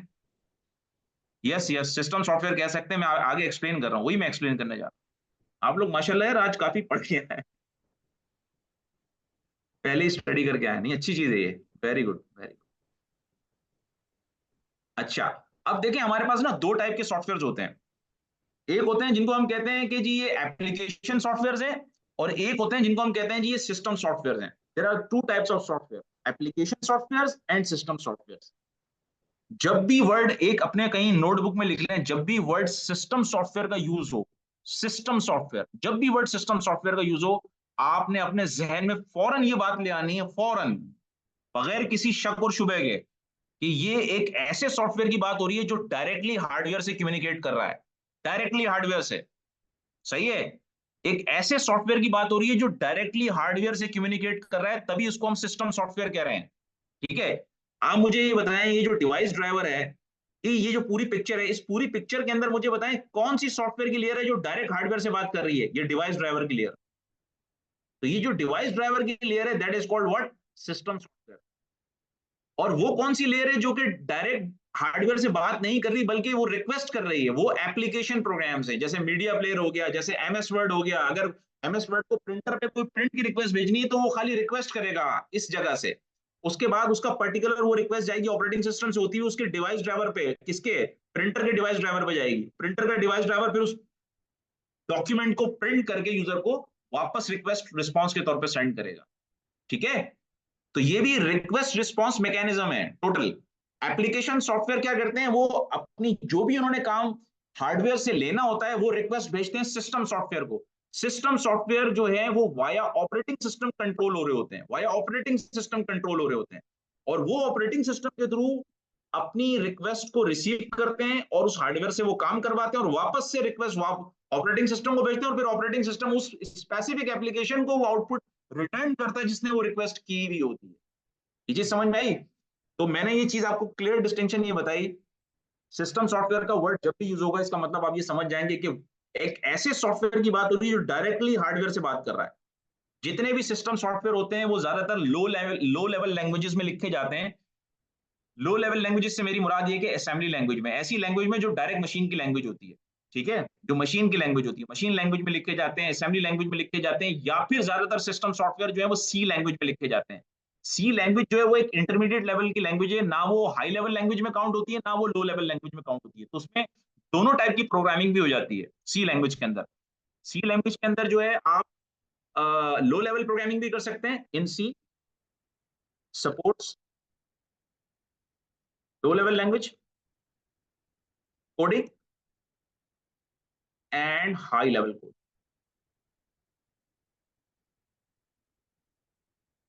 दोनों कोडिंग स्टाइल्स इसमें आप इनकॉर्पोरेट कर सकते हैं। तो नॉर्मली जो सिस्टम सॉफ्टवेयर है ज्यादातर वो सी में लिखे जाते हैं। ठीक है, अब एक नई लैंग्वेज भी इवॉल्व हो रही है, उसका नाम है rust. Rust is also called an intermediate type of language which supports both type of coding styles, low level coding style and high level coding style। ठीक है, ये एक नई लैंग्वेज है जो कि इवॉल्व हो रही है अभी। ये कंप्लीटली इसने सी को रिप्लेस नहीं किया, बट अभी ये समझ लें कि डेवलपमेंट फेजेस में ही है। बट एनीवे, तो ये हमें पता चल गया जी सिस्टम सॉफ्टवेयर का काम क्या होता है कि जो हार्डवेयर से डायरेक्ट कम्युनिकेट करे। ठीक है, जो हार्डवेयर से बात करेगा डायरेक्टली, उसको हम सिस्टम सॉफ्टवेयर करेंगे कहेंगे। और सिस्टम सॉफ्टवेयर के ऊपर, यानी कि जो सबसे ऊपर आपकी फर्स्ट एब्स्ट्रैक्शन लेयर, जो एप्लीकेशन प्रोग्राम्स होते हैं, वो डायरेक्ट हार्डवेयर से बात नहीं करते, वो अपनी रिक्वेस्ट ऑपरेटिंग सिस्टम को सबमिट करते हैं। ऑपरेटिंग सिस्टम फिर वो डिवाइस ड्राइवर से बात करता है जो कि हार्डवेयर का होता है, और वो फिर रिक्वेस्ट यहाँ सबमिट होती है हार्डवेयर के पास। ठीक है, ये चीज क्लियर हुई अभी सिस्टम सॉफ्टवेयर और एप्लीकेशन सॉफ्टवेयर की, या मैं आगे मजीद बताऊं? अभी मुझे जरा बता दें, थोड़ा सा फीडबैक दे दें। क्लियर है तो फिर मैं आगे बढ़ूं, क्योंकि हम ऑपरेटिंग सिस्टम के लास्ट टॉपिक पे पहुंच गए हैं। और वो टॉपिक जो आज के हवाले से ऑपरेटिंग सिस्टम का है वो है डिवाइस ड्राइवर का, जो मैंने बताना है।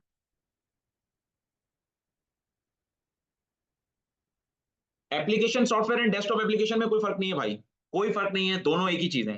डेस्कटॉप एप्लीकेशन है या एप्लीकेशन सॉफ्टवेयर है, दोनों एक ही चीज है, एक ही नाम है।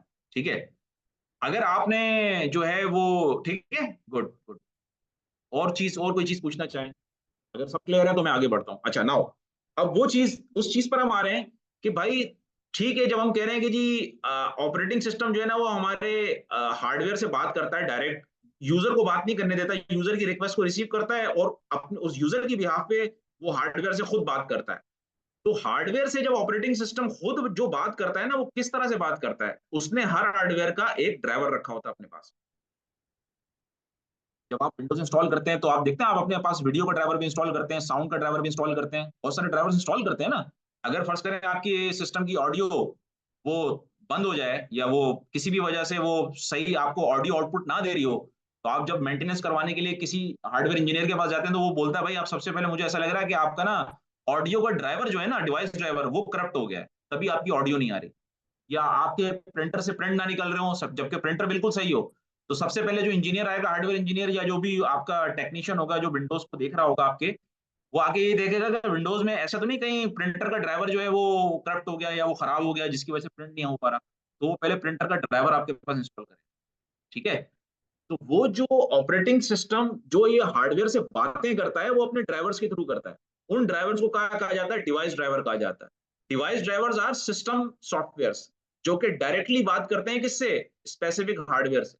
ठीक है, ये चीज समझ में आ रही है। तो इसका मतलब ये हुआ कि अगर मैं विंडोज का ऑपरेटिंग सिस्टम लूं, या मैं लिनक्स का ऑपरेटिंग सिस्टम लूं, या मैं मैक का ऑपरेटिंग सिस्टम लूं, हर ऑपरेटिंग सिस्टम्स के पास हार्डवेयर इक्विपमेंट से, जो भी उस कंप्यूटर के अंदर हार्डवेयर इंस्टॉल है, चाहे माउस है, कीबोर्ड है, यूएसबी है, ऑडियो है, वीडियो है, प्रिंटर है, इन तमाम हार्डवेयर से बात करने के लिए सिस्टम के पास क्या मौजूद होते हैं, डिवाइस ड्राइवर मौजूद होते हैं। इसका मतलब है डिवाइस ड्राइवर जो है विंडोज में भी होंगे, वो विंडोज के डिवाइस ड्राइवर कहलाएंगे, वो हार्डवेयर से बात करने के लिए रखे होंगे उसने। इसका मतलब है लिनक्स के अंदर भी डिवाइस ड्राइवर होंगे, वो उसने लिनक्स ऑपरेटिंग सिस्टम ने रखे होंगे हार्डवेयर से बात करने के लिए। इसका मतलब है मैक ऑपरेटिंग सिस्टम में भी डिवाइस ड्राइवर्स होंगे। ठीक है, तो डिवाइस ड्राइवर्स का काम क्या होता है, इन अ computing a device driver is a computer program that operates or controls a particular type of device that is attached to the computer or automation. A driver provides a software interface to hardware device, enabling operating system and other computer program to access hardware functions without needing to know precise details about the hardware being used. का मतलब ये है कि एक ये user है, suppose करें आपके पास ये बैठा हुआ है ना यूजर, अब इसको ये हार्डवेयर से किस तरह से इंटरेक्शन हो रहा है एप्लीकेशन का, ये अब ये इस यूजर को कोई कंसर्न नहीं है, तो वो ये याद रखे। बस उसने रिक्वेस्ट सबमिट कर ली, वो ऑपरेटिंग सिस्टम के पास आई, ऑपरेटिंग सिस्टम को पता है कि यूजर ने रिक्वेस्ट की है प्रिंटर से प्रिंट निकालने की, उसको पता है कि प्रिंटर का डिवाइस ड्राइवर इंस्टॉल हुआ है, वो रिक्वेस्ट वो प्रिंटर के डिवाइस ड्राइवर को भेजेगा, ड्राइवर ड्राइवर जो है वो इंटरेक्ट करेगा प्रिंटर से, और प्रिंटर फिर उसको ड्राइवर को उसकी आउटपुट देगा, वो आउटपुट जाएगी दोबारा ऑपरेटिंग सिस्टम के पास, वहां से फिर कहाँ चली जाएगी, यूजर के पास। तो ये पूरा फ्लो होगा। अब यहाँ पर इस यूजर को ये कंसर्न नहीं होना चाहिए कि ये हार्डवेयर कैसे ऑपरेट हो रहा है, भाई डिवाइस ड्राइवर है ना, वो सारी चीजें मैनेज कर रहा है।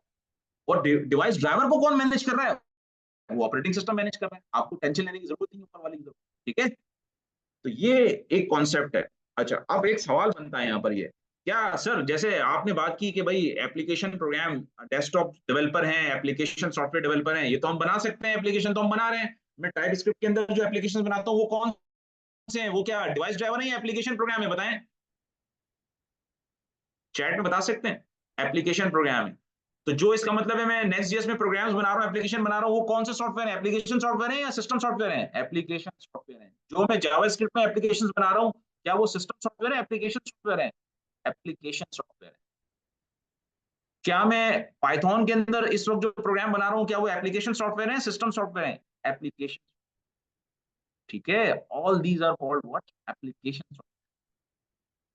ठीक है, अच्छा, अब सवाल ये है कि सर आपने ये तो हमें सिखा दिया कि भाई ये आप एप्लीकेशन सॉफ्टवेयर बनाएं, फॉर एग्जांपल जी, मैं डिवाइस ड्राइवर बनाना चाहता हूँ, भाई आ सकता है ना सवाल ये, आपके माइंड में क्यों नहीं आता ये सवाल कि मैं सर सिस्टम सॉफ्टवेयर बनाना चाहता हूँ, जी बिल्कुल बना सकते हैं भाईजान, बना सकते हैं, बिल्कुल बना सकते हैं, मैं भी आपको बताता हूँ, मैं भी आपको एक्सप्लेन करता हूँ। अब मैं उसी तरफ आ रहा हूँ, अब मैंने डिवाइस ड्राइवर बनाया, ठीक है, मैंने बनाया जब मैं था ग्रेजुएशन में, मैंने बनाया था डिवाइस ड्राइवर, मैंने ऑडियो का बनाया था, ठीक है, आप भी बना सकते हैं। ठीक है, मैंने बनाया था एक कॉल सेंटर के लिए, ठीक है, वो बहुत बड़े नाम है वो, इस वक्त जो है ना समझ लें कि बहुत बड़े वो मोटिवेशनल स्पीकर भी उनके लिए बनाया था। एनीवे anyway, छोड़ दें।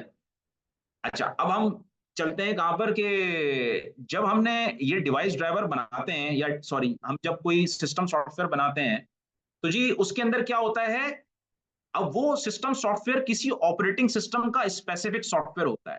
वो ऐसा नहीं होगा कि मैंने एक डिवाइस ड्राइवर बनाया तो वो लिनक्स पे भी चल रहा है और वो विंडोज पे भी चल रहा है और वो जो है ना वो मैक पे भी चल रहा है, नहीं ऐसा नहीं होगा।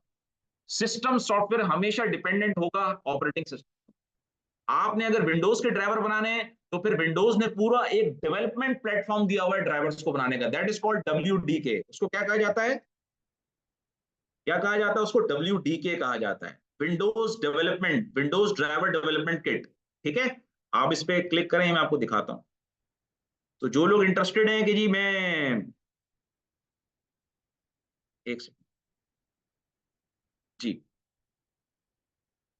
हाँ जी, अगर जो लोग विंडोज के प्लेटफॉर्म पे रहते हुए, माइक्रोसॉफ्ट विंडोज पे रहते हुए विंडोज के ड्राइवर्स बनाना चाहते हैं, ऑडियो ड्राइवर बनाना चाहते हैं, विंडोज 11 के, विंडोज 12 के, विंडोज 16 के, विंडोज 15 के, या जो भी विंडोज का वर्जन चल रहा है आपके, उसके ड्राइवर्स अगर आप बनाना चाहते हैं, साउंड के, ऑडियो के, आप अपने ड्राइवर बनाना चाहते हैं, भाई आप नहीं यूज कर रहे जो आपको, एक तो होता है ना कि जिसने ऑडियो की चिप बनाई होती है, एक तो ड्राइवर आपको वो देता है, वो प्री इंस्टॉल्ड ड्राइवर्स होते हैं जो आते हैं विंडोज में। अभी मैं दिखा भी देता हूँ ड्राइवर्स का है,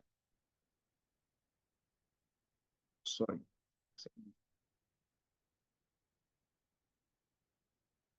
विंडोज में ड्राइवर आपको कहां पे मिलेंगे? आपको मिलेंगे जनाब, प्रॉपर्टीज लें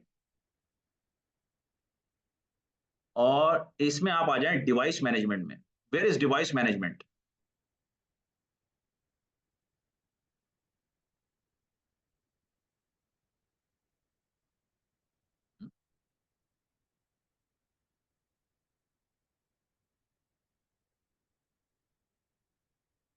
ये रहा device manager, yes this is.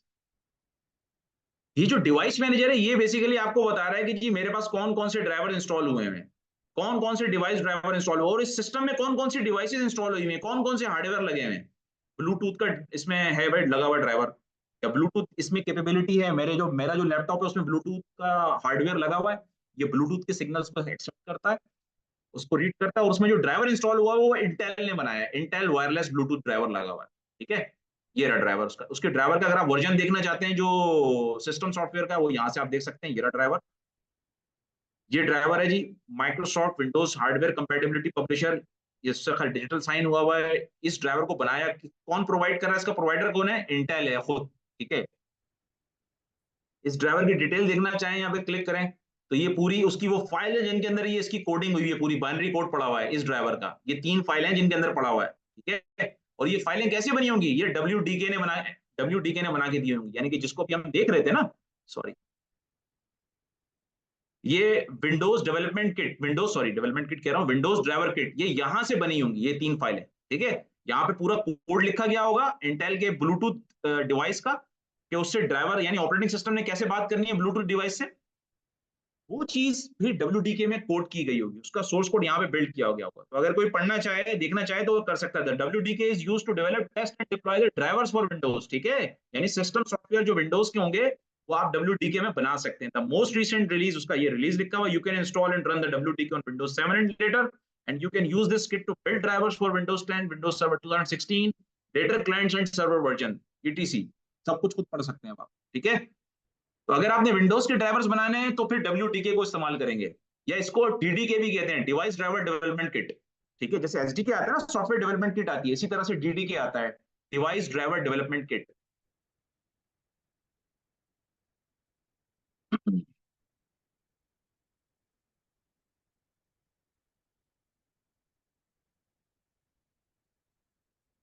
ठीक है, डिवाइस ड्राइवर डेवलपमेंट किट, या ये विंडोज की देखें डब्ल्यूडीके आ जाएगी। ठीक है, या इसको डीडीके भी कहते हैं, डिवाइस ड्राइवर डेवलपमेंट किट, या ड्राइवर डेवलपमेंट किट भी कहा जाता है।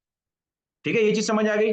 अच्छा, अब ये तो हो गए विंडोज के ड्राइवर, अब बात आती है लिनक्स पे, कि सर आपने जैसे बताया कि विंडोज के ड्राइवर्स तो आप डेवलप कर सकते हैं डब्ल्यूडीके से, तो लिनक्स के ड्राइवर कैसे डेवलप करेंगे और कैसे आएंगे? ये यहाँ पे तो आपने दिखा दिया, यहाँ पर तो क्या है, यहाँ तो आपने दिखा दिया कि ये इसका डिवाइस मैनेजर है, ये सारे ड्राइवर्स हैं और ये सारे हार्डवेयर हैं, और ये उनकी क्या है, डिवाइस ड्राइवर फाइल है, यानी डिवाइस ड्राइवर की इंटरफेस है बनी हुई, यानी ये सारे हार्डवेयर की लिस्ट है, और हार्डवेयर के जो सिस्टम सॉफ्टवेयर है साथ में उनके ड्राइवर्स का नाम भी आ रहा है कि भाई ये इस पब्लिशर ने बनाया है और इसने इसके अंदर ये ड्राइवर भी इंस्टॉल हुआ हुआ है, ये इसका ड्राइवर, ये इन्फॉर्मेशन आ रही है, ये एचपी ने बनाया है हार्डवेयर, कीबोर्ड का ड्राइवर वो ये रहा।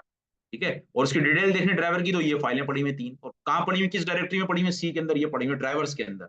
आ रही है वो बात समझ में आई? ये तो सिस्टम, जितने भी सिस्टम सॉफ्टवेयर होंगे, जितने भी ड्राइवर्स होंगे, डिवाइस ड्राइवर्स होंगे, वो ड्राइवर्स की डायरेक्टरी में होते हैं सिस्टम 32 के अंदर आते। ठीक है, ये चीज समझ आ गई, तो हम फिर इसको यहीं पे रोकते हैं, और लिनक्स की मैं थोड़ी सी आपको चीज बता देता हूँ कि ताकि आपको फौरन हो जाए, वो फिर मैं कवर आपको पाइथन में करा दूंगा, सिर्फ 10 से 15 मिनट में पाइथन आपको बताऊंगा। आज क्योंकि एमएस बिल्ड शुरू में बताना था तो उसमें थोड़ा सा हमारा टाइम लग गया, लेकिन इसको फिर नेक्स्ट टाइम से जरा फास्ट कर लेंगे। अब चीजें काफी आपकी जैसे जैसे नॉलेज बिल्ड हो जाएगी तो इतनी ज्यादा एक्सप्लेन नहीं करनी पड़ेगी, फौरन से हो जाएंगी। अच्छा, अब आप यहाँ आ जाएं। ठीक है, डब्ल्यूडीके तो ये हो गया विंडोज के लिए। अच्छा, अब लिनक्स के लिए क्या करें? लिनक्स के आपको ड्राइवर्स बनाने के लिए आपको क्या करना पड़ता है, एक यूटिलिटी होती है लिनक्स की, उसको कहते हैं मेक फाइल। ठीक है, मेक फाइल की यूटिलिटी से लिनक्स के डिवाइस ड्राइवर बनते हैं और कंपाइल होते हैं। ठीक है, अच्छा, अब लिनक्स के डिवाइस ड्राइवर बनाने के लिए आपको सबसे पहले सोर्स कोड लिखना पड़ता है। सोर्स कोड कैसे लिखते हैं? सी लैंग्वेज के अंदर लिखते हैं, जीसीसी के अंदर। ठीक है, ये एक सोर्स कोड लिखा हुआ है, किसका लिखा हुआ है ये सोर्स कोड? ये हमने लिखा हुआ है, एक डिवाइस ड्राइवर बनाया है, इसके अंदर लिनक्स में बनाया है, और इसको कंपाइल करेंगे, इसको बिल्ड कैसे करेंगे? इसको बिल्ड करने के लिए हम क्या कमांड यूज करेंगे? Make file. मेक फाइल या मेक की कमांड यूज करेंगे, उससे क्या होगा, इस ड्राइवर का, ये जो सोर्स कोड मैंने लिखा है ड्राइवर का, इसका वो आपको क्या बना देगा, कर्नल मॉड्यूल बना देगा। कर्नल मॉड्यूल है, ये भी हम आगे जाके पढ़ते हैं कर्नल मॉड्यूल्स क्या होते हैं, सब चीजें पता चलेंगी। टेंशन नहीं लेना भाई, कोई भी टर्म ऐसी यूज हो जो समझ नहीं आ रहा हो, टेंशन नहीं लेना, बस उसको लिख लो कहीं पर भी। कर्नल मॉड्यूल क्या होता है? कर्नल मॉड्यूल ये वो मॉड्यूल होता है, ये समझ लें डिवाइस ड्राइवर होता है, एक तरीके का डिवाइस ड्राइवर है, यानी कि ये वो मॉड्यूल होगा जो कि आपके हार्डवेयर से बात कर रहा होगा या आपके कर्नल के अंदर अपडेट कर रहा होगा। ठीक है, तो लिनक्स ऑपरेटिंग सिस्टम के दो पार्ट्स होते हैं, एक उसका कर्नल होता है और एक उसका यूजर स्पेस होता है। तो जो कर्नल पार्ट होता है ना उसका, ये जो कोर होती है उसकी, लिनक्स की जो कोर होती है उसको कर्नल कहा जाता है। Core of Linux operating system is called what? Kernel. ये इतनी दफा नाम सुनेंगे ना आप, कर्नल कर्नल कर्नल, तो अब वैसे तो हम लोग को दूसरा कर्नल को हम दूसरा समझते हैं, वो जो आर्मी से रिलेटेड लोग होते हैं वो, लेकिन ये वो वाला कर्नल नहीं है। ये बेसिकली क्या है, लिनक्स ऑपरेटिंग सिस्टम का जो कोर है, कोर यानी कि मेन जो पार्ट है, जो उसका वो पार्ट है जो सारी चीजें मैनेज करता है, पूरे लिनक्स ऑपरेटिंग सिस्टम को जो चलाता है, that is called what? Kernel. उसको कर्नल कहा जाता है। ठीक है, तो अगर मैं लिनक्स ऑपरेटिंग सिस्टम को क्रैश करना चाहता हूं तो मुझे क्या करना पड़ेगा, उसके कर्नल को क्रैश करना पड़ेगा। मैं जैसे ही कर्नल को किल करूंगा, कर्नल को क्रैश करूंगा, ऑटोमेटिकली पूरा लिनक्स का सॉफ्टवेयर मेरा क्रैश हो जाएगा और वो सिस्टम, मेरा ऑपरेटिंग सिस्टम शट डाउन हो जाएगा। ठीक है, तो ये यहां तक हम पहुंचे, सिस्टम सॉफ्टवेयर ऑपरेटिंग सिस्टम, और हमने ये देखे आज एमएस बिल्ड, और अब हम आ जाते हैं एआई के ऊपर। अच्छा, अब ये लिनक्स में जैसे मैंने आपको यहाँ पे बताया था कि यहाँ पे तो डिवाइस मैनेजर होता है जहां से आपको नजर आता है, अब लिनक्स में ये चीज कहाँ नजर आती है कि ड्राइवर्स की लिस्ट कहाँ पर होती है, कहाँ पर ड्राइवर्स इंस्टॉल हुए थे लिनक्स सिस्टम में। ये मैं आपको अभी जब रेपलेट करा रहा हूँ तो वहां पर जैसे लिनक्स की मशीन ऑन होगी ना, वहां पे मैं आपको दिखाता हूँ। तो हम आ जाते हैं अपने रेपलेट के ऊपर। हम लास्ट टाइम यहाँ तक पहुंचे थे, ये बताया प्रोग्राम आपके पाइथन के हो गए थे सारे, सबके बन गया था, तो मसला तो नहीं हुआ था? जरा बता दें फौरन से, फीडबैक दे दें जी, पाइथन में कोई मसला तो नहीं आया था? सबने बना लिया था प्रोग्राम? जो मैंने असाइनमेंट दिया था कोई मसला तो नहीं हुआ? एक कर्नल है, एक को कहते हैं कर्नल मोड, कर्नल मोड। ठीक है, one is called what? Kernel mode, and the other one is called what? User mode. ठीक है, kernel mode and user mode. Okay, चलें ठीक है, गुड। अब ये बताएं जी, ये लास्ट टाइम जो हमने पाइथन का असाइनमेंट था वो हो गया था, कोई मसला तो नहीं हुआ था? वाह ग्रेट, और किसी का भी रिस्पॉन्स आना चाहिए ना, अब एक ही पर्सन ना रिस्पॉन्स करें। अच्छा चलें ठीक है, सही है, good good good good good good, जबरदस्त जबरदस्त। तो हम आज फिर स्टार्ट लेते हैं, ठीक है, समझ गया, मैं समझ गया, सबने कर लिया माशाल्लाह, जबरदस्त, गुड, वेरी गुड। बस ये आप लोगों का चाहिए कि अगर आप लोग इसी तरह से काम करते रहेंगे तो इंशाल्लाह चीजें आपको समझ आ जाएंगी और आप ग्रेस्प कर लेंगे और बड़े अच्छे आप चीजें बहुत तेजी के साथ समझना शुरू हो जाएंगे, आप एडवांस कॉन्सेप्ट भी समझ में आएंगे। अच्छा, अब हम आगे बढ़ते हैं। हमने यहाँ तक पहुंच गए थे कि हमने टाइप कास्टिंग सीख ली थी कि भाई लिनक्स में आप एक एक टाइप को दूसरे टाइप में कन्वर्ट कर सकते हैं, यानी कि अगर फर्ज करें स्ट्रिंग है और स्ट्रिंग में नंबर्स लिखे हुए हैं तो उनको मैं आईएनटी बना सकता हूँ। ठीक है, वो मैं कन्वर्ट कर सकता हूँ। फिर मैं प्रिंट स्टेटमेंट को यूज करता हूँ किसी भी टेक्स्ट को, किसी भी आउटपुट को प्रिंट कराने के लिए स्क्रीन पे, वो प्रिंट स्टेटमेंट को यूज करते हैं।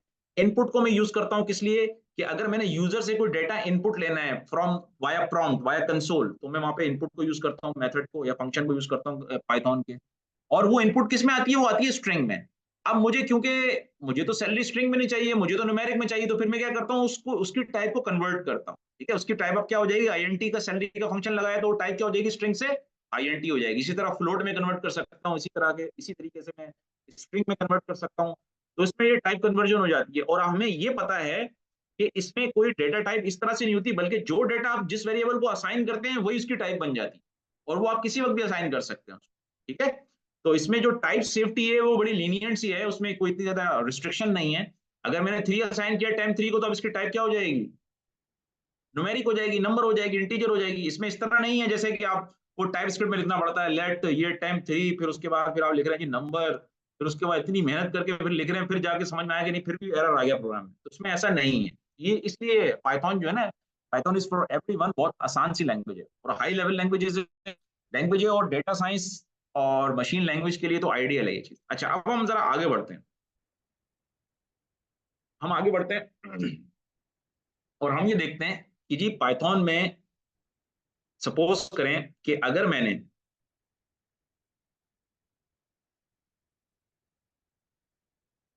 वेरिएबल की असाइनमेंट करनी है, ठीक है, वेरिएबल्स के मैंने बता दिया था कि वेरिएबल्स क्रिएट कैसे होते हैं, ये मैंने आपको बता दिया, एक्सप्लेन कर दिया। अब वेरिएबल की असाइनमेंट पे आ जाएं। लेट्स से अगर मेरे पास ये प्रोग्राम है, मैंने तीन वेरिएबल्स को असाइन करना है। लेट्स से एक्स, एक्स को मैंने दिया एप्पल,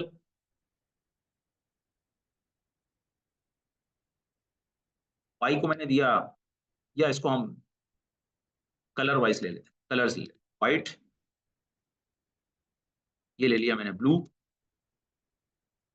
जी को मैंने ले लिया ग्रीन। अब यह एक तरीकेकार तो ये है कि मैं इस तरह से तीन वेरिएबल्स में वैल्यू इनपुट करवाऊं और इसको मैं दे दूं। ये हम क्या टॉपिक कर रहे हैं, ये हम कर रहे हैं कि आप मल्टीपल असाइनमेंट्स कैसे कर सकते हैं। अच्छा, ये मैंने बताया था कि आपको ये हैश साइन के थ्रू इसमें आप क्या कर सकते हैं, कमेंट्स डाल सकते हैं, ताकि लॉजिक को समझना आसान हो, प्रोग्राम की रीडेबिलिटी बढ़ जाती है। तो मल्टीपल असाइनमेंट्स कैसे करते हैं, एक तो ये कि मैं तीन स्टेटमेंट्स लिखूं अलग अलग, एक स्टेटमेंट ये हो गई, एक स्टेटमेंट ये हो गई, एक स्टेटमेंट ये हो गई। तो ये है कि अगर मैंने व्हाइट, ब्लू और ग्रीन जो है वो इनपुट करना है या देना है, वेरिएबल को असाइन करना है, तो ये तो मैं इनको अलग अलग लाइन पे डिक्लेयर करके असाइन कर सकता हूँ। एक तरीके का और भी होता है इसमें, स्मार्ट वे ये भी होता है कि भाई आप डायरेक्ट भी कर सकते हैं। कैसे, आपने लिखा एक्स कॉमा वाई कॉमा जी एक ही लाइन के अंदर, और यहाँ पर आपने तीनों वेरिएबल दे दिए, ठीक है, आप इस तरह से भी असाइन कर सकते हैं। ठीक है, अब आप प्रिंट करें, अगर मैं इनको कोड कर देता हूँ, सॉरी, ठीक है, अब आप इसको प्रिंट करें, आप प्रिंट करें एक्स कॉमा वाई कॉमा जी, ठीक है, अब आप प्रिंट करें, रन करें प्रोग्राम को। इसको मैं यहां से क्या करूंगा, लिनक्स की, अब ये मैं कहां खड़ा हूं, शेल पे खड़ा हूं भाईजान, ये याद रखिएगा, इसको शेल कहा जाता है। जब आप क्लाउड पे काम करेंगे तो जैसे ये सपोज करें ये ऑपरेटिंग सिस्टम का शेल है ना, वहां पे क्लाउड का शेल आएगा, वहां पे क्लाउड की कमांड चलेंगी जो कि लिनक्स की कमांड ही होंगी। ठीक है, तो यहाँ पे मैंने बताया था कि लिनक्स में स्क्रीन को क्लियर करने के लिए क्या होता है, क्लियर, क्लियर हो गया। पीडब्ल्यूडी क्या करेगा, आपको पीडब्ल्यूडी बताएगा, प्रिंट वर्किंग डायरेक्टरी। इसका क्या मतलब होता है पीडब्ल्यूडी का, PWD stands for what, print working directory. ये आपको वर्किंग डायरेक्टरी बताता है आपकी क्या है, कि किस डायरेक्टरी में आप खड़े हैं। जी मैं यहाँ खड़ा हूँ, पाइथन में खड़ा हूँ, ठीक है। तो मैं क्या करूंगा, प्रोग्राम को चलाने के लिए, ये मेरा क्या है, मेन डॉट पी वाई है, स्टूडेंट को मैं बंद कर रहा हूँ, मेन डॉट पी वाई में मैंने ये प्रोग्राम लिखा। अब मैं क्या करूंगा, Python main dot P Y, print हो गया, सिंपल, व्हाइट ब्लू ग्रीन। यहाँ पे क्या था कि मैंने, मुझे क्या करना पड़ा था, एक एक लाइन के ऊपर जो है ना वो वेरिएबल और उसकी वैल्यू असाइन करनी पड़ी थी। यहाँ पर मैंने क्या किया, सिंगल लाइन के अंदर ही पूरी तमाम वैल्यूज को असाइन कर दिया। तो मेरा कौन सा प्रोग्राम ऑप्टिमाइज होगा, ये वाला प्रोग्राम ऑप्टिमाइज होगा या ये प्रोग्राम ऑप्टिमाइज होगा, मेरा ये प्रोग्राम ऑप्टिमाइज होगा, ये वाली लाइन मेरी ज्यादा ऑप्टिमाइज होगी जो मैंने ये लिखी है, इस पर मैंने डबल फॉरवर्ड स्लैश बनाया, क्योंकि ये सिंगल लाइन में ही आपने वो काम अचीव कर लिया। ठीक है, तो ये तो हो गया कि आप मल्टीपल असाइनमेंट कर सकते हैं। अच्छा, इसके अलावा एक असाइनमेंट और भी है कि भाई मैं अगर फर्ज करें मैं एक ही वैल्यू देना चाह रहा हूं एक्स को, बड़ा यार होशियार कंपाइलर है। अच्छा ये आईडी इसका जो है ना, अच्छा देखें, तो एक्स वाई जी, ये मैंने क्या किया कि मैंने कहा कि मैं एक ही वैल्यू तीनों वेरिएबल को असाइन करना चाह रहा हूं। तो एक तो तरीकेकार ये था कि मैं ऊपर क्या करता, यहाँ पे मैं वाइट देता, sorry, x is equal to y देता, एक तो तरीकेकार ये है, सॉरी, फिर मैं देता वाई, फिर मैं वाइड लिखता वहां पे, फिर मैं देता जी, फिर मैं वाइड लिखता यहाँ पर।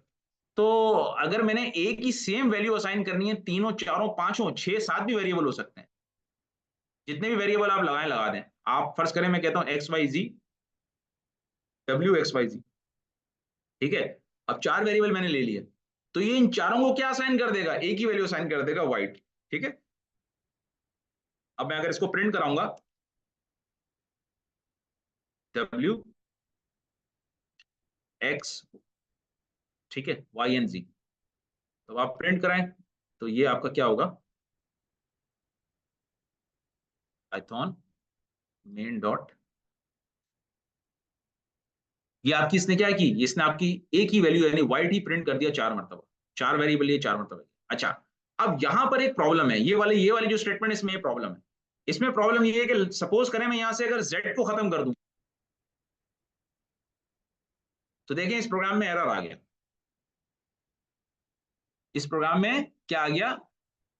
एरर आ गया। वो ये कह रहा है कि इनकम्पेटिबल टाइप है, यानी कि जितने आप वैल्यू असाइन कर रहे हैं, किसमें, ऊपर वाले केस में जहां पर आप मल्टीपल वैल्यूज असाइन कर रहे हैं मल्टीपल वेरिएबल को सिंगल लाइन में, वहां पर फिर नंबर ऑफ वेरिएबल्स जो है ना वो सेम होने चाहिए। जितनी असाइनमेंट है उतने वेरिएबल भी होने चाहिए। अगर वहां से आपने वेरिएबल खत्म कर दिया एक, तो फिर एरर आएगा प्रोग्राम में। तो यहाँ पर उतनी असाइनमेंट्स भी होनी चाहिए, उतने वेरिएबल्स भी होने चाहिए।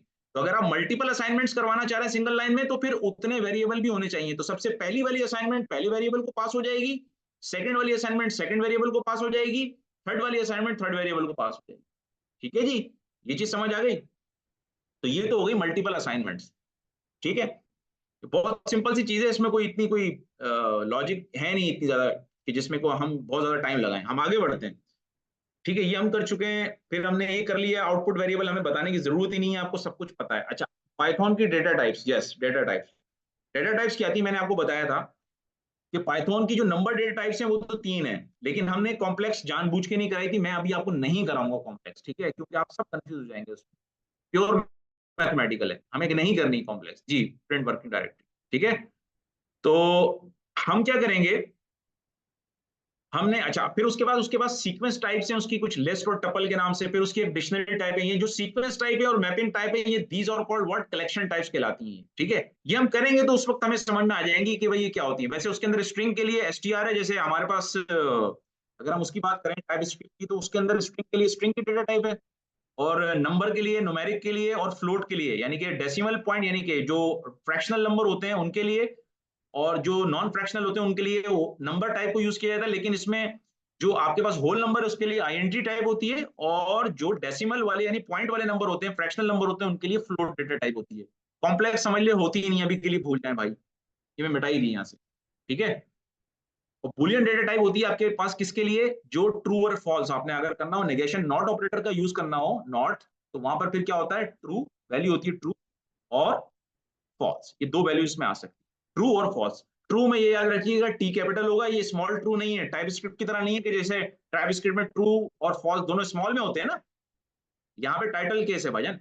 ठीक है, यानी कि इसमें टी जो है वो कैपिटल होगा, और यहाँ पे फॉल्स का एफ कैपिटल होगा। ठीक है,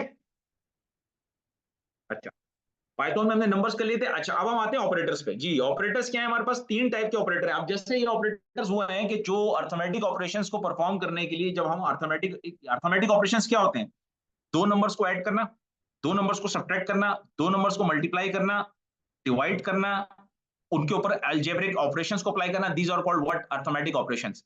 अर्थमेटिक ऑपरेशंस को परफॉर्म करने के लिए अर्थमेटिक ऑपरेटर्स हैं, जैसे कि प्लस का ऑपरेटर है, ठीक है, सब्ट्रैक्शन के लिए माइनस का ऑपरेटर है।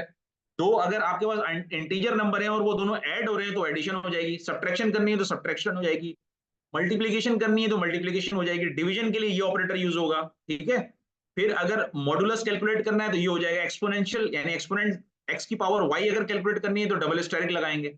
सिंपल सी चीजें हैं, इसमें कोई समझाने की जरूरत है ही नहीं। ठीक है, असाइनमेंट के लिए ऑपरेटर ये वाले हैं कि भाई इससे असाइन होती है वैल्यू इस वाले सिंगल ऑपरेटर से।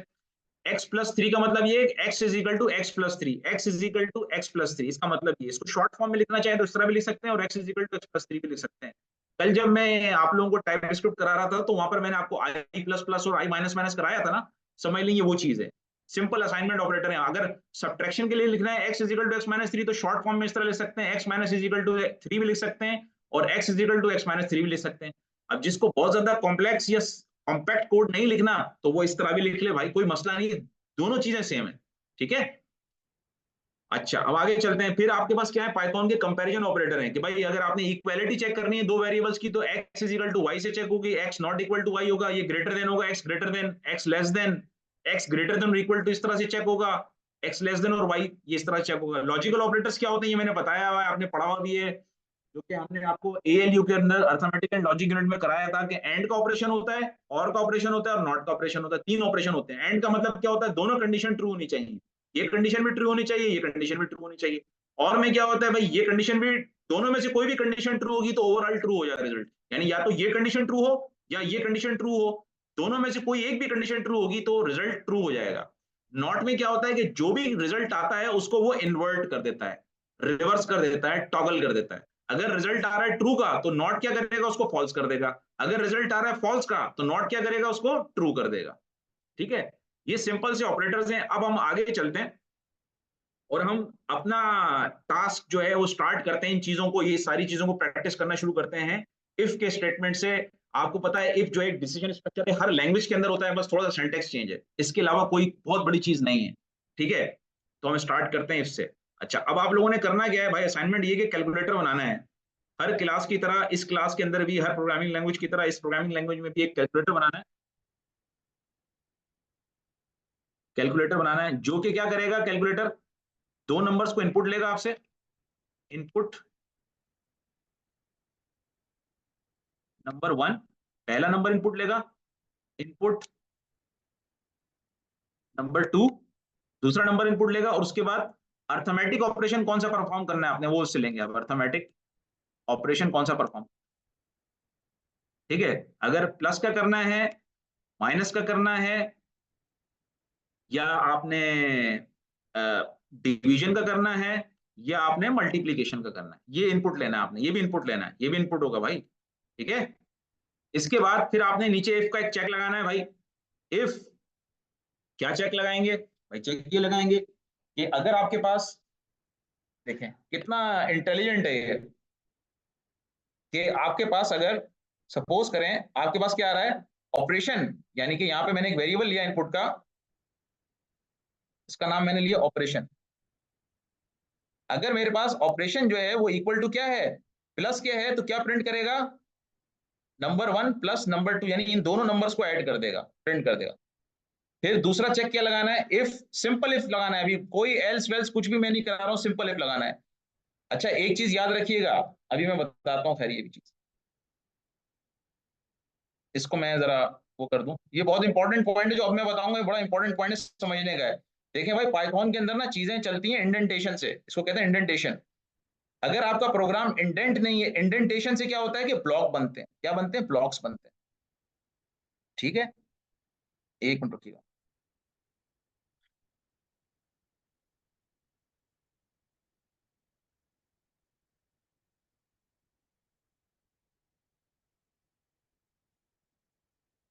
ठीक है, ये ले लिया मैंने इस तरह से। अब इंडेंटेशन से क्या होता है, ब्लॉक्स बनते हैं। ठीक है, अच्छा यहाँ पे मैं नंबर वन भी ले लेता हूँ, नम वन ले लेता हूँ, num one is equal to one ले लेता हूँ, num two is equal to two ले लेता हूँ। अभी मैं सपोज कर रहा हूँ ये, ताकि प्रोग्राम का मेरा एरर खत्म हो जाए, और मैं आपको एक चीज बताना चाह रहा हूँ, समझा दूं। ठीक है, ठीक है, अब ये देखें एरर खत्म हो गया। ठीक है, अच्छा अब मैं एक और इफ का ब्लॉक बना रहा हूँ। इफ, स्पेस दिया मैंने, इसके बाद स्पेस देने के बाद मैंने लिखा ऑपरेशन इज इक्वल टू, अगर माइनस है तो प्रिंट क्या करे, num one minus num two करे। फिर मैं एक और इफ का ब्लॉक बना रहा हूँ। If operation is equal to ये है, ये कर दे। फिर क्या बना रहा हूँ, एक और इफ का ब्लॉक बना रहा हूँ। फिर sorry, operation is equal to क्या है, तो क्या करे, print num one multiply by num two कर दे। ठीक है, समझ आया। ठीक, अच्छा जी, अब देखें, ये मेरे पास मैंने चार इफ के चेक्स लगाए हैं। मैंने ये देखा कि जो भी ऑपरेशन में वैल्यू आएगी, जो कि मैं इनपुट लूंगा ऊपर से, अगर तो वो प्लस की है, यहाँ पे मैंने इक्वालिटी ऑपरेटर लगाया, मैंने अभी आपको बता दिया, ये आपने समझ भी लिया है कि ये है आपके पास इक्वालिटी ऑपरेटर। ये मैं डॉक्यूमेंट अभी आपसे शेयर करा देता हूँ, ये पूरा डॉक्यूमेंट आपसे मैं शेयर करा देता हूँ। ठीक है, डोंट वरी, अभी मैं शेयर करा देता हूँ। इक्वालिटी ऑपरेटर क्या करता है, इक्वालिटी को चेक करता है दो वेरिएबल्स के दरमियान। ठीक है, आपने पाइथन में इफ कैसे लगाना है, इफ को यूज करना है, डिसीजन स्ट्रक्चर इफ को यूज करना है। उसके बाद आपने लिखा वेरिएबल वन, और चेक क्या करना चाह रहे हैं, इक्वालिटी, तो इक्वालिटी ऑपरेटर लगाया। किसके साथ चेक करना चाह रहे हैं भाई, ये एक स्ट्रिंग को कंपेयर करना चाह रहे हैं कि इसमें अगर प्लस है। उसके बाद आपने लगाना है, जैसे हम लगाते थे ना वहां पर, क्या लगाते थे टाइप स्क्रिप्ट के अंदर, यहाँ पर हम ब्रैकेट लगाते थे, ब्रेसेस लगाते थे। यहाँ से स्टार्ट करते हैं ना, यहाँ पे ब्रेसेस नहीं लगेंगे, यहाँ पे क्या लगेगा, यहाँ पे लगेगा भाई कॉलन। ठीक है, कॉलन के बाद फिर क्या करते थे हम, यहाँ पर आकर हम जो है वो अपनी स्टेटमेंट्स टाइप करना शुरू करते थे। यहाँ पर हमने स्टेटमेंट को इंडेंट करना है, ब्लॉक बनाना है। यहाँ पर ब्लॉक ब्लॉक कैसे बनता है, इंडेंटेशन से बनता है। देखिए मैंने इसको इंडेंटेशन इसकी खत्म की, तो यहाँ पर क्या आ गया, एरर आ गया। ये सबसे बड़ा ड्रॉबैक है इसका, एक समझ लें पाइथन का ये डाउन साइड है ना पाइथन की, वो ये जो ब्लॉक्स बनाती है वो इंडेंटेशन पे बनाती है। देखें ये क्या कह रहा है, एक्सपेक्टेड इंडेंटेड ब्लॉक। तो इंडेंटेशन जैसे ही मैं करूंगा, जैसे मैंने क्या किया, इसको इंडेंट किया, कैसे इंडेंट करूंगा, एक टैब दूंगा, प्रिंट के पास कर्सर लाके टैब दूंगा, जैसे ही मैं टैब दूंगा तो ये एक ब्लॉक बन गया। ये क्या बन गया, एक ब्लॉक बन गया। यानी इस इफ का जो ब्लॉक है वो ये वाला प्रिंट है। अब इसके नीचे मैं अगर एक और भी प्रिंट लिखूंगा तो वो इसके नीचे ही प्रिंट होगा। मैं दिखाता हूँ, यहाँ पे मैंने लिखा है भाई num1 प्रिंट कर दो। फिर मैं एक और ब्लॉक बनाना चाहता हूँ, वो देखें अब ये इसी की सीक्वेंस में, इसी के पैटर्न पे, इसी के इंडेंटेशन पे ये सारा चीजें अलाइन हो जाएंगी, ये पूरा ब्लॉक बन गया। यहाँ पे मैं num2 लगा, लेकिन अगर मैंने इसकी इंडेंटेशन आउट की तो देखें क्या आ जाएगा। वहां पे तो ऊपर एरर आया था, लेकिन इसको ये नया ब्लॉक कंसीडर करेगा। इसको क्या कंसीडर करेगा, नया ब्लॉक कंसीडर करेगा, जो कि इस इफ से ये वाला प्रिंट बाहर हो गया। ठीक है, यानी अगर मैं सपोज करें यहाँ पे इसको मैं माइनस कर दूं, तो क्या ये बताएं कि ये दो प्रिंट होंगे और ये तीसरा भी प्रिंट होगा, क्या होगा आउटपुट, कोई बता सकता है?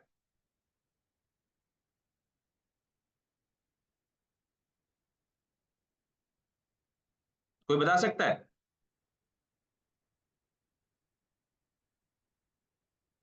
समझ आ रहा है या नहीं आ रहा है ये बताएं, पहले तो इस चीज समझने की जरूरत है कि आप लोगों को समझ आ रहा है नहीं आ रहा है। जी वेरी गुड, माइनस का ऑपरेशन भी प्रिंट होगा और नंबर 2 भी प्रिंट होगा। भाई ये भी तो प्रिंट होगा, ये भूल गए हो? चलो चला के देखते हैं, चला के देखते हैं, चला के देखते हैं। आप कह रहे हो माइनस ऑपरेशन प्रिंट होगा, माइनस का मतलब है कि, चलो मैं इसको कर लेता हूँ 3 कर लेता हूँ, नंबर 1 3 - 2। ठीक है, आप ये कह रहे हो 3 - 2 होगा। चलो चला के देखते हैं।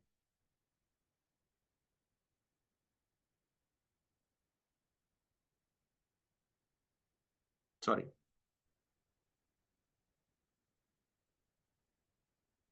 Quite quit. अच्छा जी, पाइथन main.py। हम्म, जी भाई हूँ। क्या प्रिंट हुआ, क्या प्रिंट हुआ भाई? माइनस से पहले ये 2 क्या प्रिंट हुआ भाई? अच्छा चले मैं ऊपर वाला भी जरा कमेंट कर दूं ताकि आप लोगों को और आसानी हो समझने में।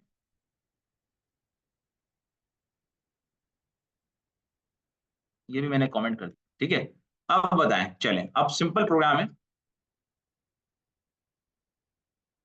ये 2 क्यों प्रिंट हुआ? माइनस तो मुझे समझ में आ रहा है, क्योंकि देखें if operation is equal to plus तो नहीं है, माइनस है, तो इसने इस वाले इफ चेक के पे आया, if operation is equal to minus, तो ये num1 - num2 करना चाहिए, यानी कि 3 - 2 करेगा तो 1 आंसर आएगा। ये 1 नीचे वाला ये तो समझ आ रहा है, लेकिन ये ऊपर 2 कैसे प्रिंट हो गया ये मैं पूछ रहा हूँ।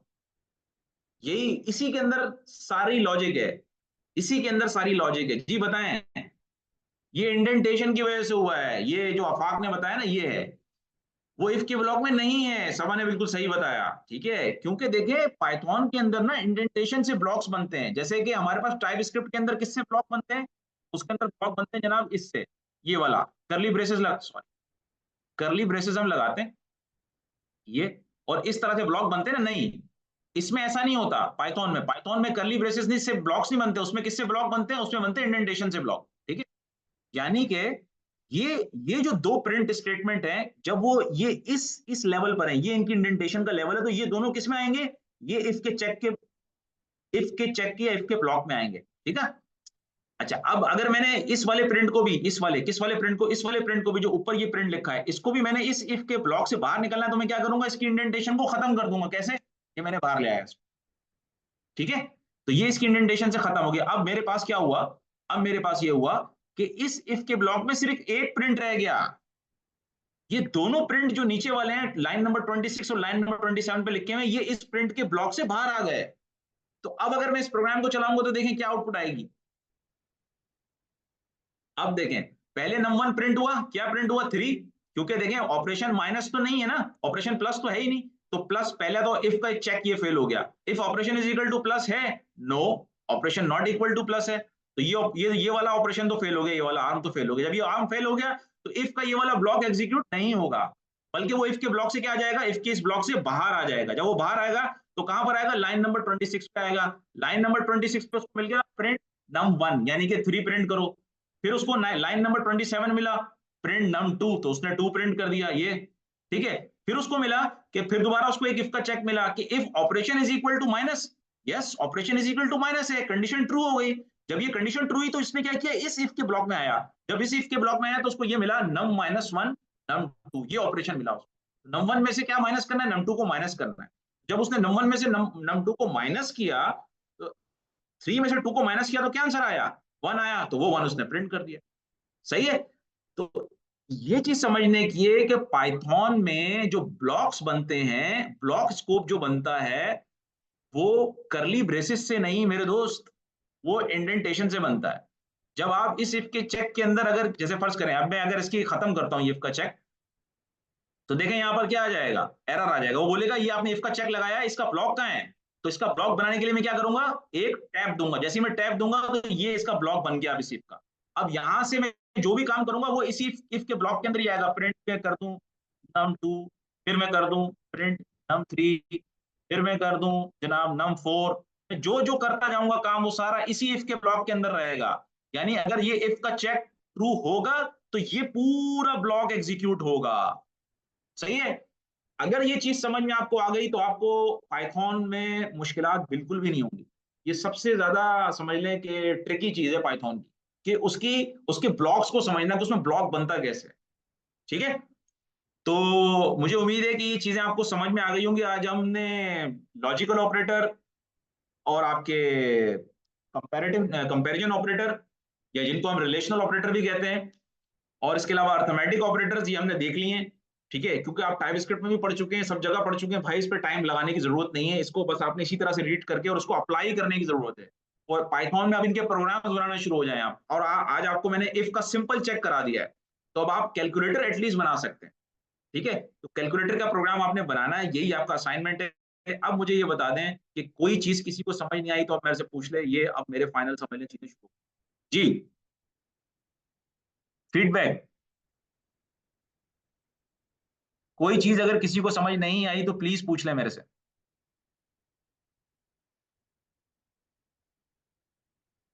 मैं दोबारा एक्सप्लेन कर देता हूं अगर चीजें समझ में नहीं आई। जबरदस्त, जिसको क्लियर है। जी पूछिए अबीरा, पूछिए आप, पूछिए, प्लीज पूछिए। अगर आप वॉइस में पूछ सकते हैं तो वॉइस से पूछ लीजिए। हाँ जी, मैं माइक बिल्कुल देते हैं।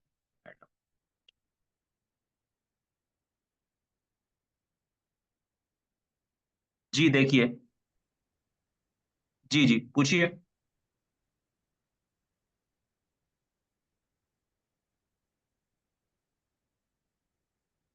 आपकी आवाज नहीं आ रही।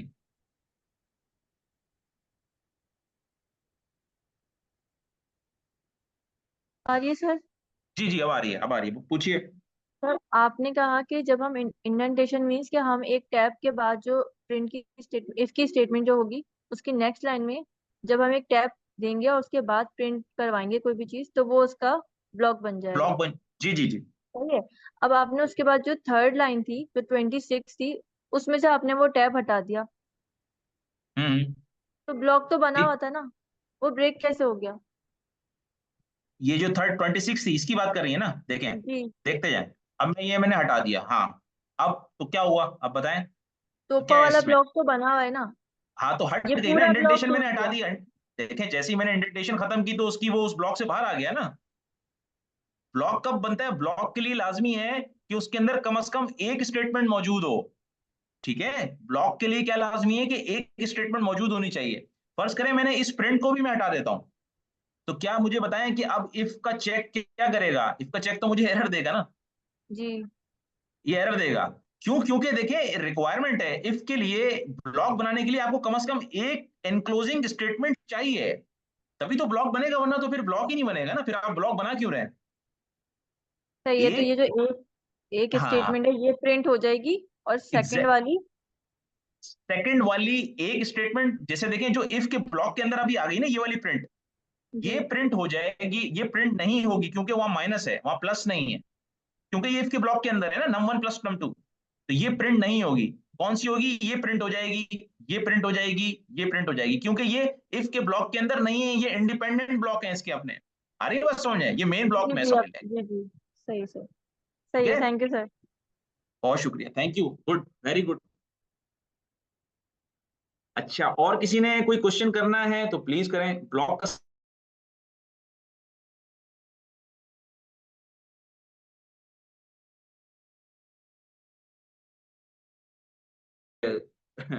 माशाल्लाह की भी इन्होंने प्रोग्रामिंग, तभी इनको ये आइडिया है।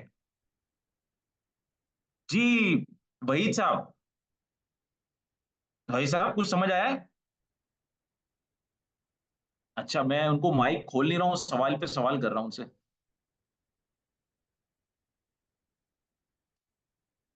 जी जी, जी सर, अस्सलाम वालेकुम। वालेकुम सलाम। अच्छा सर, एक चीज मुझे पूछनी है। जब ये हमें रैपिड हमें सजेशन दे रहा होता है, तो हाँ उसको हाँ, हम राइट किस तरह करते हैं इसके ऊपर? टैब या तो टैब एरो प्रेस करें, करें तो टैब से टैब प्रेस कर दें। टैब प्रेस करेंगे, जो जो सजेशन आ आपके जाएगी माइंड आ में सर जाएगी आ जाएगी आप आ जाएगी आ जाएगी। वो आ जाएगा। Okay sir, thank you sir. Okay, कोई और सवाल, कोई और चीज, कोई चीज ऐसी जो समझ नहीं आई हुई हो? इसका मतलब है सब कुछ समझ में आ गया है। आज हमने 3 चीजें कवर की हैं। नंबर 1 हमने कवर किया एमएस बिल्ड की चीजें, डिजिटल ह्यूमंस को देखा हमने, हमने ब्लैकवेल को देखा, हमने कोपायलट प्लस पीसी को थोड़ा सा समझने की कोशिश की, हमने कोपायलट्स को समझा। ठीक है, फिर हम आ गए किसके ऊपर? फिर हम आ गए थे एनवीडिया के ब्लैकवेल पे आए थे। ठीक है, ब्लैकवेल को हमने कर लिया था। उसके बाद हमने उनके डिजिटल ह्यूमंस को देखा था। फिर हमने ये देखा था, ये समझा था कि वो डिजिटल ह्यूमंस को क्या बनाना चाह रहे हैं, उनके ऊपर फिजिकल लॉज को अप्लाई करना चाह रहे हैं, कि वो लॉज जो कि एक इंसान फॉलो करता है इस दुनिया में, इस नेचर के, वो लॉज, ग्रेविटी की पावर हो, ऑक्सीजन हो, और लिविंग जिंदा रहने के लिए और एक नॉर्मल ऑपरेशन अपने परफॉर्म करने के लिए, नॉर्मल वर्किंग करने के लिए जो करना चाहता है, वही चीजें वो ह्यूमन यानी डिजिटल रोबोट्स को देना चाहते हैं, जिनको वो डिजिटल ह्यूमन कह रहे हैं। फिर हमने ये देखा कि यार ऑपरेटिंग सिस्टम्स क्या होते हैं। ऑपरेटिंग सिस्टम में हमने विंडोज के लिए चीजें देखी, हमने और लिनक्स के लिए चीजें देखी। फिर हमने डिवाइस ड्राइवर्स को पढ़ा कि भाई ऑपरेटिंग सिस्टम जो होते हैं वो रिक्वेस्ट जो है हार्डवेयर से जिस प्रोग्राम के थ्रू करते हैं वो डिवाइस ड्राइवर कहलाता है। ठीक है, ये सारी चीजें हमने कर ली। और इसके बाद अल्हम्दुलिल्लाह ये चीजें आपको क्लियर भी हो गई। इंशाल्लाह जो नेक्स्ट क्लास हमारी होगी उसके अंदर फिर हम मजीद चीजें एक्सप्लोर करेंगे और कोशिश करेंगे उसके अंदर मैं आपको छोटी सी इंस्टॉलेशन करके दिखाऊं लिनक्स की। ठीक है, और लिनक्स की ऑपरेटिंग सिस्टम की पहले हम कुछ डेफिनेशंस पढ़ेंगे, कुछ कमांड्स करेंगे, और उसके बाद फिर हम इंशाल्लाह आगे बढ़ेंगे। ठीक है, तो क्लास को हम वाइंड अप करते हैं।